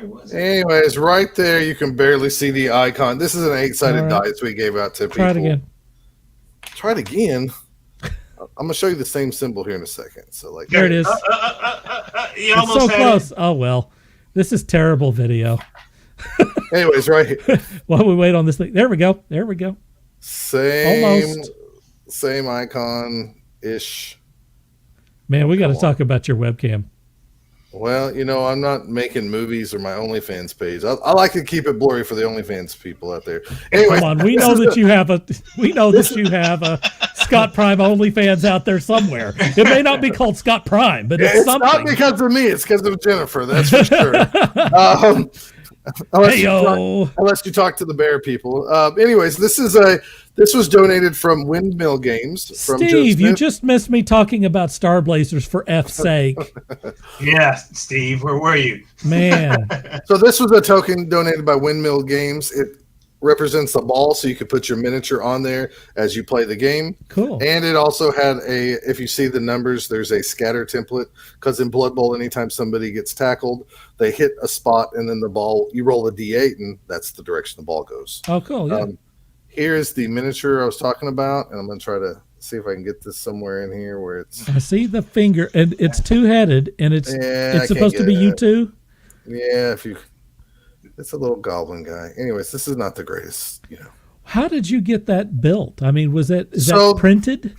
So, like 3D printed, or? The original design of this character came from Steve Wolfhard, who is a storyboard artist for the Adventure Time show that was on Cartoon Network. Okay. We found out through the podcast he listened to us, and he was a fan of our podcast. And so Steve, I believe Oklahoma Bowl 8 or 9, reached out to him, and we got him to draw up some goblin characters for Spiky Cup, and one of them was the Big Deal, or both BD, both down, Anyways. So the Big Deal was a goblin character that had 2 heads and thought he was tough and everything else. And then we asked him permission if we got a miniature made, and he said, sure, whatever, do what you want with it. So we got a 3D miniature made on it a couple years back as well. It's pretty clear right there. And then this year, Steve had the STL file, I believe is what it's called, for 3D printing. Okay. And we found a local guy who could modify it. And he said, yeah, I could put a foam finger on there, because before it didn't have one. And we said, yeah, we kind of want a sideline figure that's like a mascot of Both Down. So he altered it and put this on there. And he said, yeah, I can have you, I think he said like 100 miniatures. I can have them before the tournament. Well, we didn't hear back from him for a few days. And he went into the NICU for something. And some ailment, so he wasn't able to do. Oh my gosh! Maybe like 20 miniatures. And a friend of ours, through the podcast and comes to Blood Bowl stuff, we called him up, Mike Patterson, and he does 3D printing. And we said, any way you could bail us out here? And I don't know how many of these he ended up making. Steve would know more than I did, but he ran his printer nonstop for like 5 days. Oh my God. And Friday night when we met to eat some barbecue, he handed off the miniatures. So this was one of those free things for entry for the tournament that we couldn't tell anybody about because we didn't have it in hand.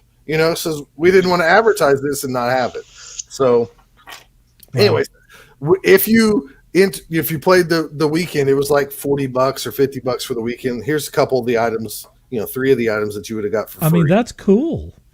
Including some dice and stuff like that. I already put up the dice, so I couldn't find those. So here's a cool thing that I got from Brendan Steve Smith. is upset that he missed he missed Star Blazers. That's okay, man.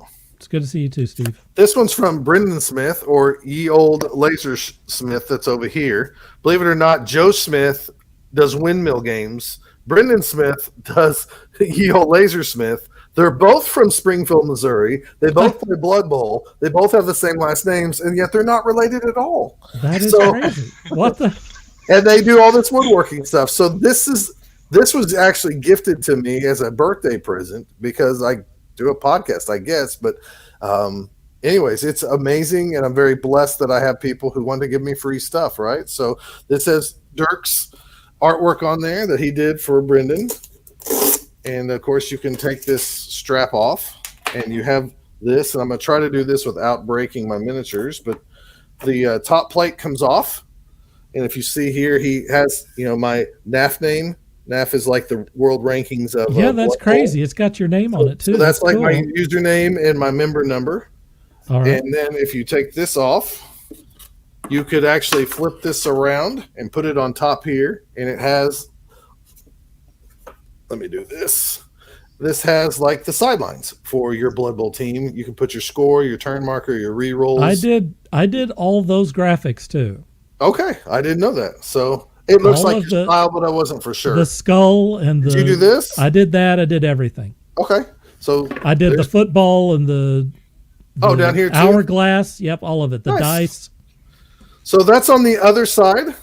They have these magnets, of course, so they slip right in here, and it stays.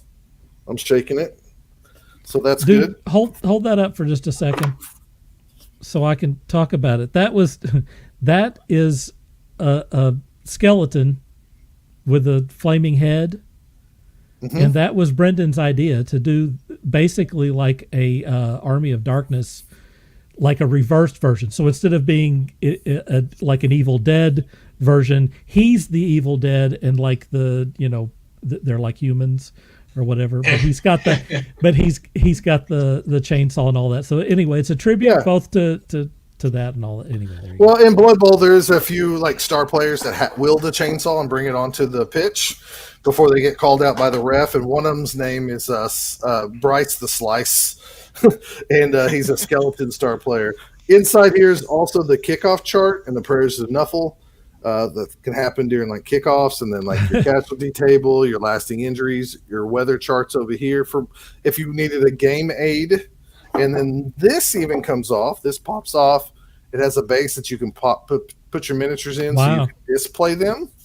And then it's actually super cool. Inside here, you have your miniatures. So, like I said, you can model your miniatures by taking your miniatures out and putting them on this to display. Because at most Blood Bowl events, we have a painting award. So we say, leave your teams out so people can judge them, and they can do so. I'm going to show you what's inside here. So, anyways, this has some foam here. And then, as you can see, here's some Blood Bowl figurines and stuff inside there. That's my black Nice. Wow. And I don't know if but there's plenty of room to store all your models and stuff like that. And it gets put away really quick. He brought some to sell as well. I believe Gary bought one as well. And he sent me a picture. Yeah. So it's really cool. It's really awesome to have, like I said, my own name and stuff on there to identify as my own. And it's a nice little carrying case. It's solid wood and put together well. So that is from Ye Old Lasersmith. Ye Old Lasersmith, right? And which you can find on Facebook and Etsy, I believe. And then this guy was from Windmill Games. Windmilled Games, like WIN milled games. Right. Good. Real quick, a couple of things. I'm gonna try to be as quickly as I can because I know the show's already really late and I'm tired. Step by Bloody Step is an Image comic. Cy Spurrier is actually the writer, but there's no words inside of it, believe it or not. It's like one of those silent comics that Larry Hama made really popular back in the day. Who did the art on that, man? Boy, I knew you were going to ask, and me saying their name, Mateus Bagari is what I'm going to say. It looks cool. Colors by Matthias Lopes. Anyways, it's worth checking out. It was one of those pickups where I was like, I don't have anything else to read. this looks cool, and I'll pick it up. And here it is on the second issue. Some really beautiful artwork and Oh stuff. man, I dig that. It is pretty nice. What is the name of it? Step by Bloody Step. Okay. This girl wakes up and she's doesn't have anybody around except for this like giant robot. It's kind of Iron Giant-ish in that sense. Anyways, Image Comics. So far, so good on that. And then the last thing I want to talk about, and I'll try to also do this quick, but I do nothing quick. Dirk, if you will take us back to All Together, and let's talk about a board game that you can put the graphic up. And I want to see if anybody recognizes this. One moment, please. Oh my gosh. Un momento, por favor. There it is. Did any of you four, this game came out in 1981, did any of you four have this game or know somebody that had this game? I didn't have this game, but I remember seeing a commercial for it. Okay. I did not have this game, but my friend Billy had the game, and we played it obsessively. So you've played Dark Tower. I have. Oh my gosh. So Many times. as a kid, yes, the commercial. And it had sound to it, like vocalized, not like beeps and boops. It had like things talking to you, which was crazy at the time. It did not exist. And it was nearly impossible to win this game too. I might Right. So I remember the commercial, and then of course everybody at school claimed their cousin had this game, and it was amazing. But you'd never seen it at anybody's house. So I'm assuming this was probably a $30 game back in the day. It was expensive. Super expensive in 1981. Because it was electronic. Yes. In the board gaming community of like people who collect and play board games all the time, this is a grail game, especially for people our age. Oh wow. So I see that. a couple of years ago, a company named Restoration Games, which is people our age getting to design board games, and so they're going back to things that they want to restore. They restored a game called Fireball Island, if y'all remember that from like I think it was the late 80s, where you had the little Indiana Jones guy and you rolled a marble down the hill and it knocked stuff over. I do not remember that. I don't remember that one. Restoration Games redid Dark Tower as a sequel. They're calling it Return to Dark Tower, and I kind of wanted kidding. to. Nope, and I'm kind of want to show it off. I haven't even cracked the plastic. So you flip have yet. it. Well, here's the deal. I think it was 2 years ago, maybe 2 years plus. Brian at the comic store said, "Hey, Why would you not have it?" He goes, "I'm getting store copies of this. Do you want it?" And I was like, "I don't know, man. That's going to be quite a bit of money and stuff like that." But the fear of missing out said, "I'll worry about it 2 years from now." Well, it came in 2 weeks ago. So here we are. Oh my Lord. I haven't cracked the plastic because I wanted to watch some playthrough videos to make sure I wanted to keep it. And I didn't want to, open it and then try to resell it and everything else. Wow. Anyways, after watching some playthrough videos, I think I want to keep it for sure. Anyways, I'm going to try to show this off here without the glare. Here's the Return to Dark Tower. I like the cover art. Yeah, that is pretty cool. That's cool. Rob Davio is a big-time game designer. His name's associated with this, along with, I can't remember the other guy. I could probably look on here, but anyways, it doesn't really matter. I can give you the stat real quick. It's Rob Davio. And there's another game who Chris Childress, I believe is his name.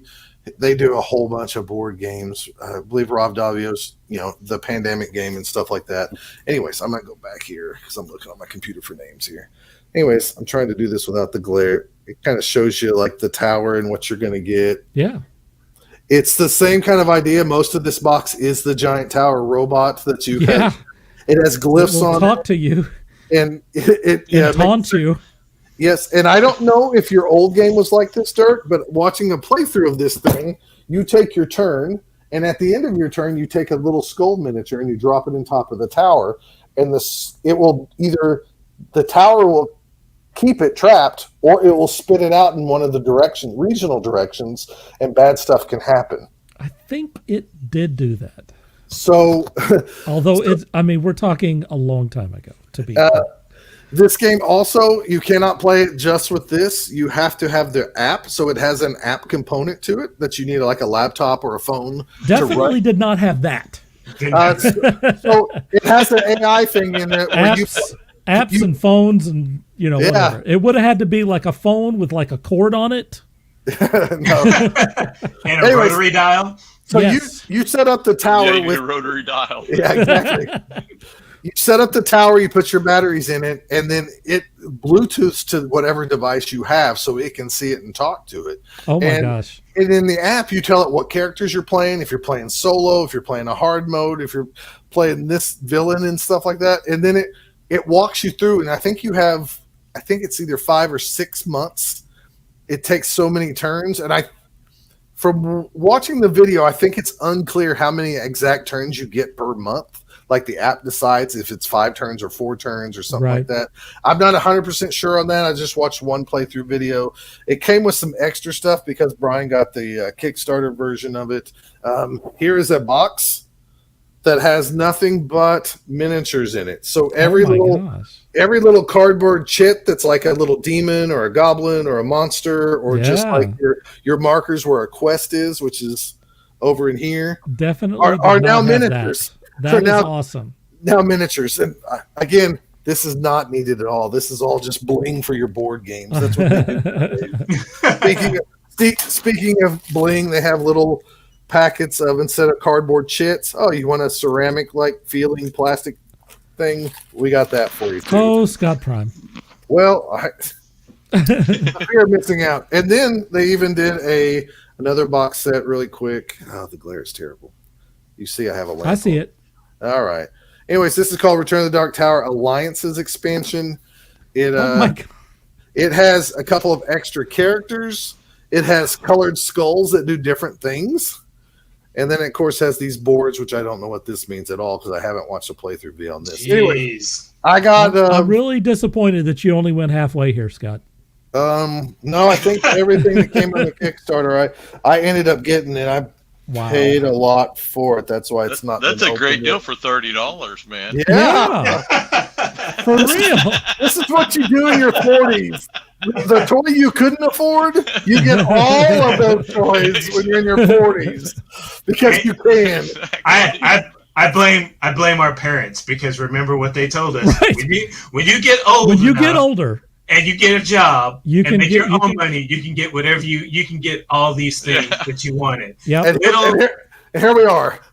Yeah, but they didn't tell us about inflation. Yeah, they didn't tell us about that at all. They didn't teach us anything about inflation. Anyways, I am super excited it's probably going to get cracked open, at least the core game set is.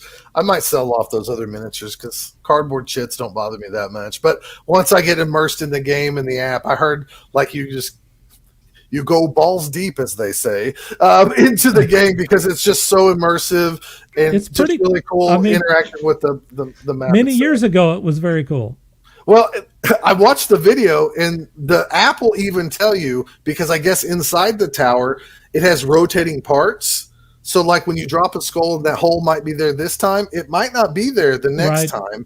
Right. It even says, like the app's going, the tower's about to rotate. Make sure your fingers aren't in one of those holes being, a jackass, basically, because they don't want you to get your finger caught in it. So, like, yeah, me and Jennifer's pretty excited to play this, and probably the next time I come on, we'll have a review of whether we love it or if it was worth the $30+ I paid for it, or if it was just a one-time nostalgia thing. But I don't know. It looks pretty awesome and fun, and I wish I could have went over to. You didn't play it, but you.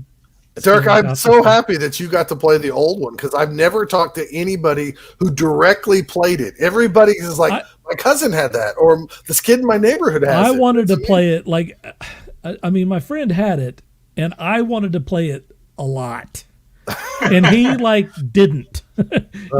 He wanted to play it, we could play a game or two, and then it's like, I want to play it for like an entire weekend, if that would be okay. Hide it before Dirk comes over. Right, exactly. Yeah, we sold that. Because if Dirk sees it, he's going to want to play it. And I really don't want to play it right now. For real. So just for an example of what that kind of a Grail game it is, that picture that I had you place up here was actually from an eBay ad. That game is, you could buy it now for just under $600, $598.49, because it's a working one, and so many of them don't work anymore. So Yeah, that's why I thought I'd get this one for about half the price. Right. And maybe they fixed some of the mechanics. Probably cooler. and stuff Yeah, it's probably cooler. Actually, the new one would be cooler. So I don't like the fact that I need an app, but at the same time, I've been trying to be more open-minded because as board games, as we get more new board games, they're finding new tools to utilize. I would be disappointed if they didn't update it somehow. Yeah. So I mean, I played Mansions of Because it Madness. was way ahead of everything else at the time. Yeah, it's in the past you had to get I mean, 4 keys and stuff like that. This one has missions, and you can go pick up allies, and you have warriors. So I don't know how similar it is, but I'm looking forward to it, and I'm trying to accept that apps can be a useful tool in board games, because recently we played Mansions of Madness with the app and stuff like that, and it was actually really fun to. It allows you to have the same components, the same tiles and stuff, and the same villains, and yet the app can replace things in different ways for you to make it a new puzzle every time. So. Anyways, Scott used to be that way about pinball machines. When they started adding video games to pinball machines, at first I was like, but they're so awesome to see them. You can see Cousin It walk across and stuff like that. We love those. The bleeding edge tech of the time was like 8-track tapes. So a game that spoke to you, in actual English language was pretty crazy. It's funny you bring up 8-track tapes, because I think today is the day, an anniversary. I think today was the day that they were first released. I think in 64, either 64 or 54. That's great. Lord. I know this because every day at work, super crazy. We get announcements of crazy, useless knowledge. So, today was grilled cheese day. Every day is grilled cheese day. Of course. All right. Well, it's promo. Anyways, that's all I got. Let's wrap this thing up. We'll go to our guest first, Scott. And Heaven's Rejects. Different Scott. Yes. New Scott. Let's go through the different places where people can find you, and if we don't cover it here, you can tell them. The first place, you could go to scottsackett.org. Right. Yep, that's my website. That's a good place to see it. A lot of my art. Yeah, we saw some of it, but you could see all of it there. And this is my Facebook page. Facebook page, if you want to follow. Yeah, I got quite a bit of art on my page.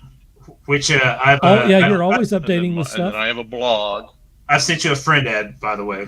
So yeah. I'm going to say something that maybe Scott hasn't said or won't say or doesn't feel like it belongs here or whatever, but Scott fairly frequently will get on Facebook and read from the Bible, and I just think that's very unique because I don't know if you know or not, but every now and then you get watched, and whether you believe stuff or not, sometimes you still can find kindness or uplifting messages from that. So that's pretty cool that you do that too. Thank you. That's something that it's interesting that you say that. Because I missed it tonight. Sorry. I warned people last night I wouldn't be reading, but it's something that I started during the pandemic, really, because we were locked down, and my wife and I were basically stuck in our house, and for several weeks we never left our house, except to go to the grocery store, and it was about the time of Easter. And we were stuck at home, and I was missing my friends from work and from church and stuff.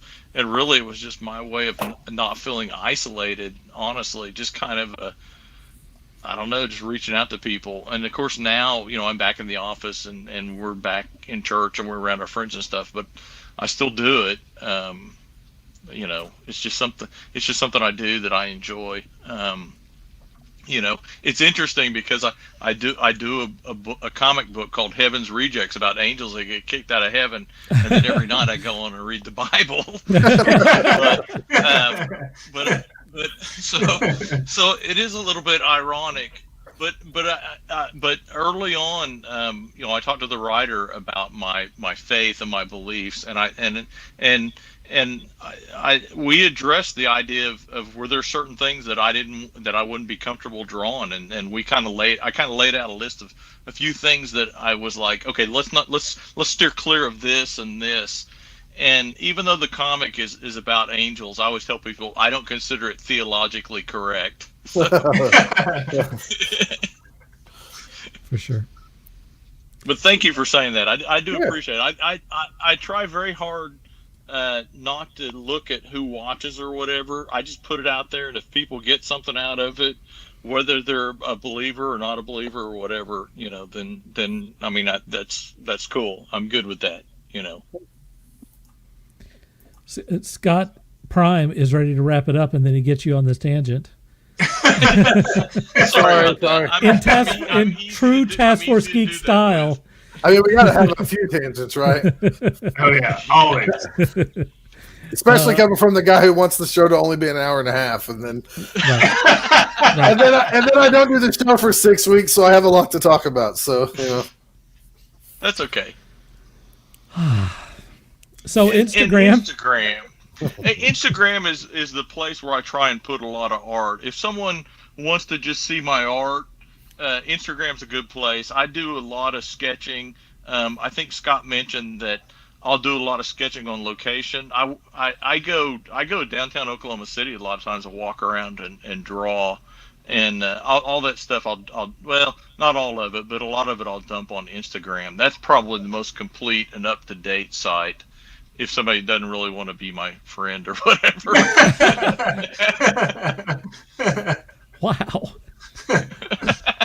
What is there any place else that we didn't cover that you'd like to talk about? No, I think that about covers it. I have a Twitter, but I'm not really on Twitter because every time I get on there, it seems like people are arguing about something. You don't have to explain. Okay. No, you don't have to explain. Yeah. And really, I'm not a big fan of social media. I hate to, which is weird because I have a lot and I'm on it, but I'm not someone that feels like I got to look at it every 5 seconds or whatever. There's a world out there to enjoy. Maxine says we can all hear word from Scripture at any time. You may get a friend. Absolutely. You may get a friend request from my mom. So. Oh, okay. That's fine. Yeah, but she's rich from that Mary Kay money. There you go. Does she still have the pink Pontiac? No, she doesn't have the Pontiac anymore. Oh well. And it only came in red. So the Cadillacs only come in pink. Oh, okay. I don't know my Mary Kay heart. And sorry. that is a trademark paint, so you can't get that color on anything else but a Mary Kay car. So, wow. Oh, really? Yeah. I'm not surprised. Yeah. All right, Walt, you're up. Tell them where to go. First, as you can see right there, there's this. So if you're interested in me doing any kind of commissions or anything, you can go there. And then, of course, there's all the other places down there scrolling at the very bottom where you can find me. The Zazzle store, this is where you can get this neat little Robo Girls mug that I have here. If you can tell, if you're a Transformers fan, you know that girl is dressed up as Optimus Prime. Anyway, I also have one with a girl dressed up as Megatron. But also, you can, you can catch me on Twitch every once in a while. I haven't been there in a while. It's probably time I get on there and do some gaming. Maybe play some Transformers on there again, Then again, who knows? You can also find me on Instagram. It's Gatchaman_1. And I'm on Blogspot, which I haven't put anything on there in quite some time, but it's time to put something on there. And that's all that I've got. It's all the good stuff. All right, Scott. All right, Scott you can Prime. you can find me on Facebook if you really care, but nothing interesting there. I have a Twitter account. You can see that down here, Real Scott Prime, on Twitter. You can find me over at bothdown.com. That's where you have the Blood Bowl podcast. Episode 131 dropped March 31st. It was kind of late this last month, and we're about to record. We were actually supposed to record tonight, but I ditched that process to come on here since it's been a while. So we do a monthly podcast for Blood Bowl, and you can, hear my beautiful voice there if you would like, or talk about board games or go on some other more tangents of stuff like that. But other than that, that's where you can find me. If you're interested in commissions, same thing. Just look me up. Money talks. I might be interested. So Wow. I had something else to say, but I just can't remember what it was. So I'll remember it as soon as we go off the air. Like normal. That's always the way it works. Mhm. All right. Well, I'm going to play my scroll here while I wrap this thing up. Thanks to everyone who chimed in tonight. I sure do appreciate it. We had a nice wide variety of people that showed up. Some people I haven't seen for a while, and I do appreciate that. Thanks. I told Ronnie to tune in because we were going to talk about Brandon Sanderson, but we bumped Brandon Sanderson for the second week in the row. Screw that no name. That's the way we do it on Taskforce Geek. We're like, Brandon Sanderson. Oklahoma Bowl weekend. We got important stuff to talk about here, Brandon Sanderson. He can wait in line. We'll talk about him later. He can lay on all his money.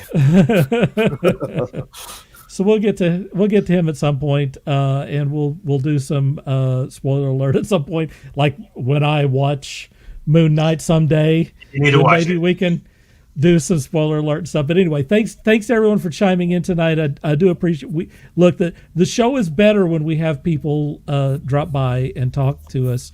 It's always better. Ashell says it's a fun show tonight. We appreciate it. Of course, I was on the show. Thanks, Steve Michelle. says, good to see you, TFG fan. We do appreciate that, as Steve. Even if he had guests and he couldn't show up and listen to us talk about Star Blazers. Scott, we do thanks for appreciate coming him on. And I'm sorry. Dropping by. Sorry, it was also my catch-up episode, so I didn't want to steal any of your thunder. No, But we had stuff to talk about, too. Let me also say that was before great. we totally wrap up, get to your dealer, your local comic book store. And he just remembered. I guess he remembered. Let me say this. Let me get this out, man. In July is when the previews is coming out with Scott Sackett's book. It's called Heaven's Rejects. Get to your dealer, your retailer, and tell them First you Point want Press. 4 copies. 1 copy's not enough. You got to have 4 copies because you got to have like 1 for the bag that you don't touch, and then 1 for like signing, and then you need one to get 1 to slabbed. read. One to get slabbed. Yeah. Get Slabbed. graded. Is that That's right? what they call the grading. You know. Yeah. So one to get you're graded. going to need 4 copies. There's 4 issues. You're going to need 4 copies of it. Get to your local retailer and tell them that you want that. It's Yeah. in July, and it's going to come out in September.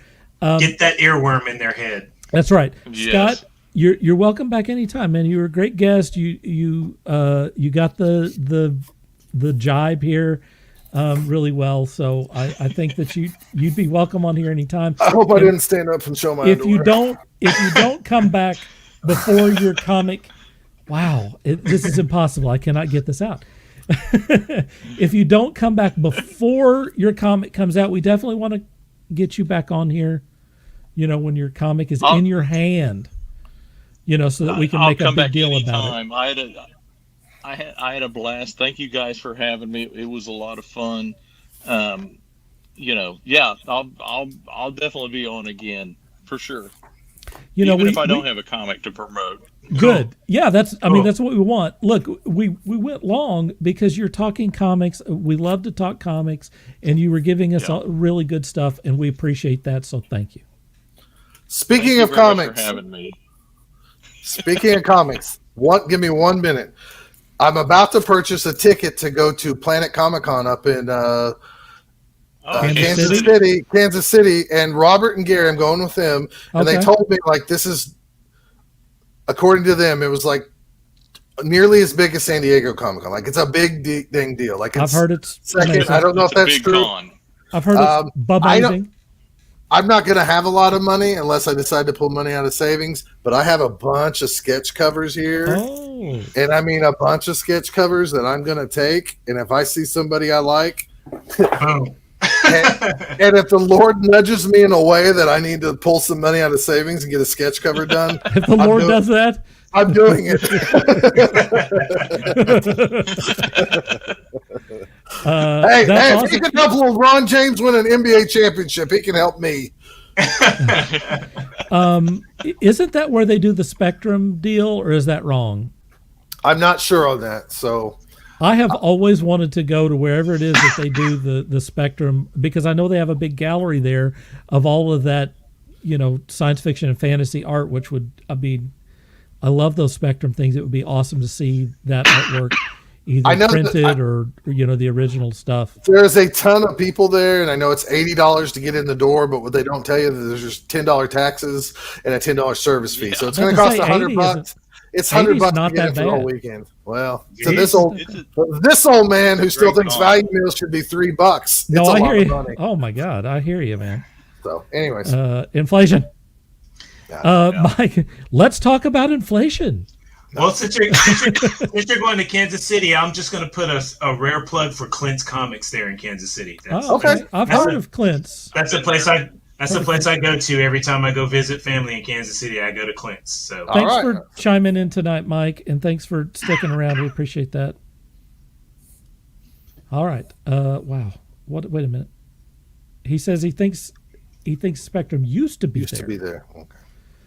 Have they killed Spectrum? I don't know. Anyway, I was very excited about that, and that's what I associated with that con. When is that con? That is not this weekend, but the next weekend. So that would be what, the 23rd, 24th? All right. Something like that. 22nd, 23rd, 24th, we're going to go there. So hopefully I'm the weird guy that if you're going to dress up in cosplay, I'm going to go get a picture with you, whether you're 4 years old or 44 years old. And I love the ones that are like, I'm Fat Aquaman. I'm like, I want to take a picture with Fat Aquaman. Hey, so I'm down for all outfits are incredible. Captain Marvel, the original Captain Marvel. I'll look. I'll probably have pictures. So at some point, Shazam.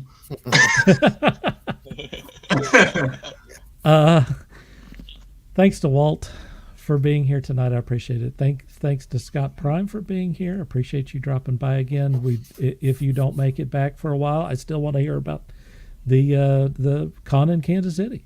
Sure. For sure. And I want to play Dark Tower. Okay. So there you go.